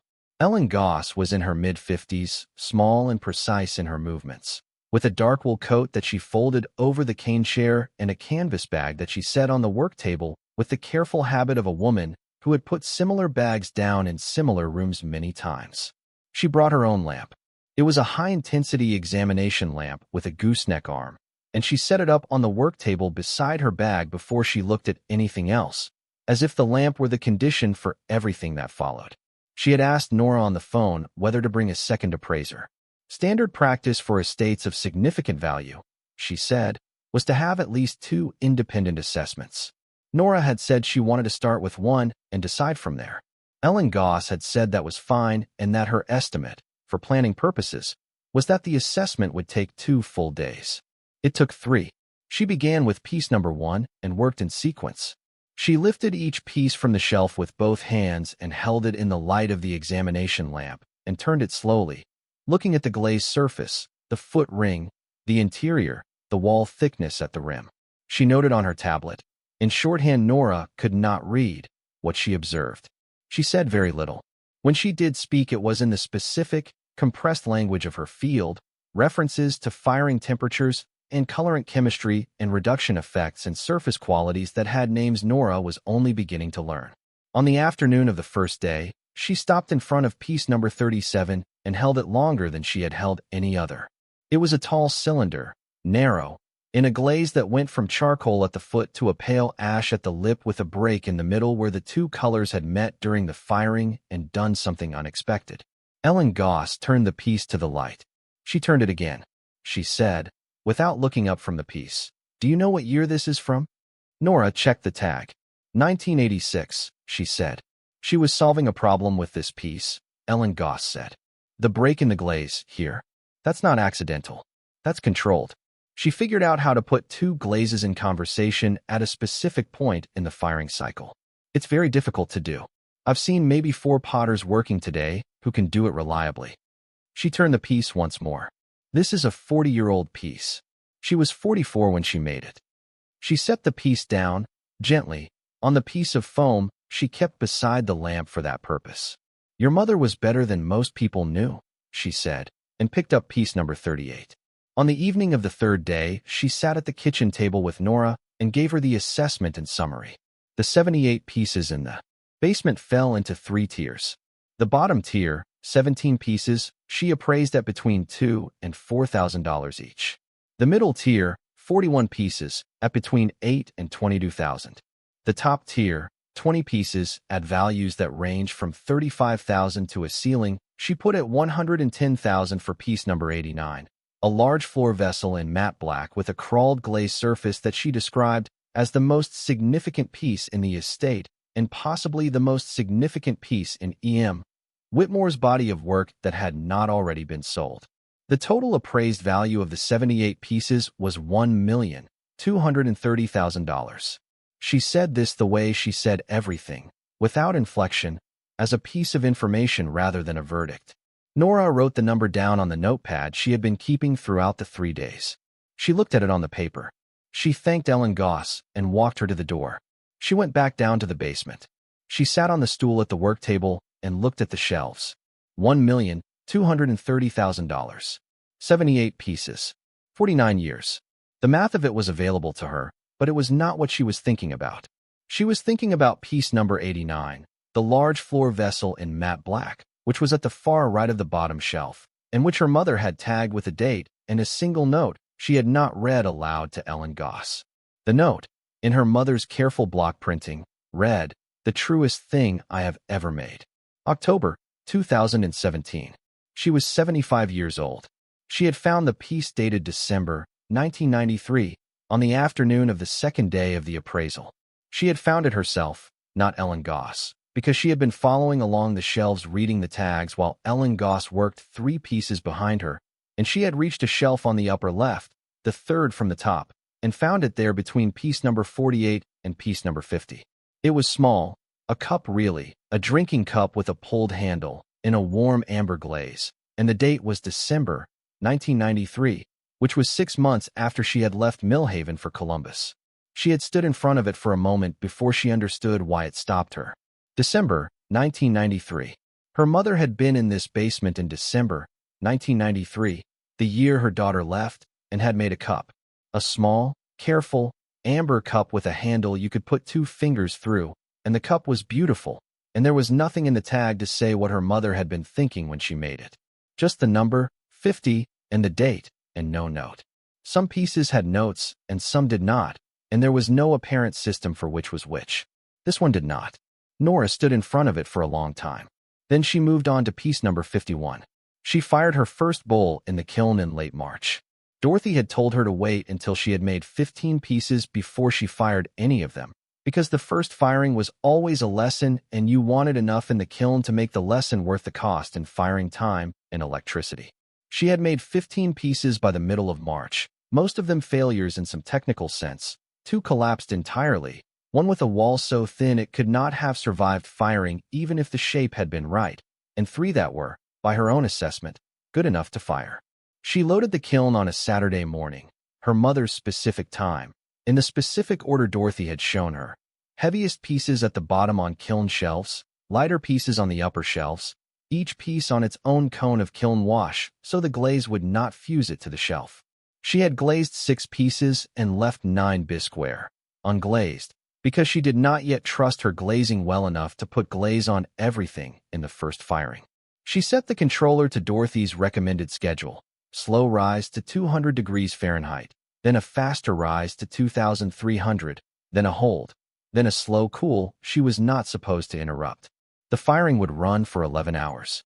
She would not be able to open the kiln until the following morning at the earliest, when the internal temperature had dropped below 200. She went upstairs and slept badly and came back down at 7 in the morning. The temperature gauge read 132 degrees. She made coffee and sat at the work table and waited. Dorothy had told her not to open the kiln until the gauge read below 100. She watched the gauge. She worked on a new piece at the wheel, a small bowl, her most natural form, and ruined it at the top, which was where she almost always lost control. The thin wall at the rim where her attention or her pressure went slightly wrong, and the form went with it. At 9:40 the gauge read 96. She opened the kiln. The kiln smell when you opened it was a specific smell, mineral and warm, the smell of material that had been changed at heat. She had opened her mother's kiln once before, experimentally, when it was cold and empty, and the smell had been faint then, a residue. Now it was present and full, the smell of the thing that had happened in there overnight. She could see the pieces on the top shelf first, 3 cups and a small squared form she had been trying as a departure from the bowl. The glaze on 2 of the cups had done what glazes do in a first firing, which was not quite what she had intended. 1 cup had a glaze that had moved down the wall farther than she expected and pulled slightly at the foot ring, not badly, not ruined, but not controlled. The other had a slight crawl in the glazed surface at the shoulder, a puckering where the glaze had contracted away from the clay. She looked at both of them. They were imperfect in ways she could now see clearly and would be able to prevent in future firings. The bowl was on the middle shelf. She had glazed it in a celadone her mother had mixed and stored in a sealed container on the shelf below the work table, a pale green-gray that her mother had used on pieces number 42 through 51 and that Nora had used without asking permission, because the room was hers now, and so was the glaze. The The bowl had come through. The glaze had settled even and clear, slightly more green than gray in the morning light, and the form held its shape. The walls rose from the foot at the angle she had intended. The rim was level. The whole thing was a bowl in the full sense. Not a record of a bowl. Not a bowl with reservations, a bowl. She lifted it from the shelf with both hands and held it at the level of the work lamp and turned it slowly, looking for the crawl or the pinhole or the glazed defect that would tell her it had not come through. She did not find one. She set it on the work table. She put her hands around it. The clay was still faintly warm from the firing, the residual warmth of 12 hours in the kiln, and she felt it through her palms, and she thought about all the times her mother had stood at this work table, holding a piece that had just come out of this kiln, the same residual warmth, the same particular quality of attention. She did not cry. She had been crying less since she started working in the basement, which she thought about and could not fully explain. Something about the attention the work required left less room for the grief to accumulate to the point of spilling. The grief was still there. It would be there for a long time. But working gave it somewhere to go that was not the surface. She tagged the bowl. She wrote the date and her name and the number, too, because piece number 1 was the unfired bowl still in its place on the shelf beside her mother's first piece. This bowl was piece number 2. She tied the tag with white cotton string and set it on its shelf and went upstairs to get a second cup of coffee. She met Elliot Harrington in person for the first time in November at the small studio pottery fair he organized each year in a rented space in Wicker Park. She had driven to Chicago on a Friday evening and stayed at a hotel 2 blocks from the venue. And she had gone to the fair on Saturday morning before it opened, at 8 o'clock, when Elliot had said he would be there setting up. He was shorter than she had expected from his voice on the phone, compact, with white hair cut short in the hands of a man who had spent 40 years handling fragile things, careful and unhurried. He was arranging a display of 3 Whitmore pieces on a long table when she came in, and he did not look up immediately because he was in the middle of placing a bowl at a precise angle to the light from the window, and he finished placing it before he turned. He said, "Nora Holt." Not as a question. "Elliot Harrington," she said. They shook hands. He looked at her the way people look at someone they have been in correspondence with for months, checking the person against the idea of the person, and she did the same, and both of them found the check reasonably accurate. He showed her the 3 pieces. 2 she knew from the catalog photographs, the large ovoid vessel from 2009 and the small handled jar from 2015. The third she had not seen photographed, a shallow, wide bowl, almost a plate, in a glaze that was nearly white at the rim and darkened through cream to a warm honey at the center, and the transition was so gradual it was impossible to locate the point where one color became another. "She sent this to me in 2020, Elliot said, 3 years before she died. She was 78. She had been working for 46 years by then." He looked at the bowl. She called it her last experiment. She had been working on that glaze transition for 6 years, and she finally got it right. She was very specific about that on the phone. She said, "I finally got it right." Nora looked at the bowl.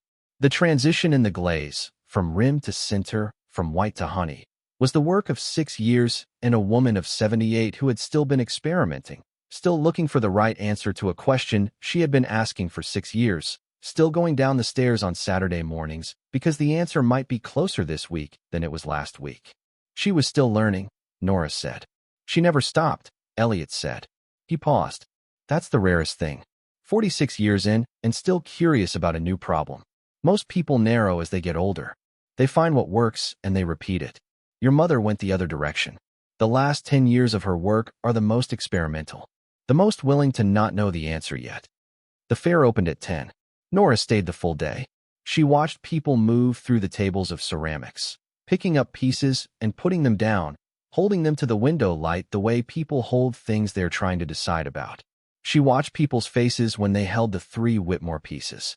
There was a quality of attention that came over people who held one of her mother's pieces, a slowing down that was distinct from the slowing that happened with other pieces on other tables, and Nora watched it happen to 6 different people across the course of the afternoon and thought about what it meant to make a thing that did that to strangers. The young woman from the gas station on Route 11 came in at 2 in the afternoon. Nora had not known at the time that she was the young woman from the gas station. She learned it afterward, from Elliot, who said the young woman had introduced herself and mentioned she had driven from Millhaven. She was perhaps 25, in a canvas jacket with a scarf she had knitted herself, badly but committedly, the knit uneven in the specific way of someone's first project. She moved through the tables with her hands in her pockets, and then she reached the Whitmore table, and she took her hands out of her pockets, and she picked up the shallow white to honey bowl, and she held it in both hands and looked at it for a long time without saying anything. She set it down. She stepped back. Then she said, not to Nora, to Elliot, who was standing behind the table, "Did whoever made this know that it was this good?" Nora looked at Elliot. Elliot looked at Nora. "I believe she did," Elliot said. The young woman looked at the bowl for another moment. She said, "It must be something to know that." She moved on to the next table. Nora watched her go. Elliot walked around the table and stood beside Nora, and they both looked at the bowl, the wide shallow form with the glaze that moved from white to honey across a transition you could spend the rest of your life looking for and never find the exact point of. 6 years. 78 years old. Still asking the question. "Yes," Nora said. To nobody in particular, not to Elliot, not to the young woman who was already 3 tables away. It must be something. Stories like this remind us that starting over is terrifying, but it is always possible. If you or someone you love is facing a total reset right now, whether from a divorce, a loss, or a financial disaster, you need a plan. Scan the QR code on your screen or click the link below to get the Phoenix Blueprint for just $17. It gives you the exact steps you need to take in the first 48 hours and a 90-day plan to get your independence back. Thank you for watching.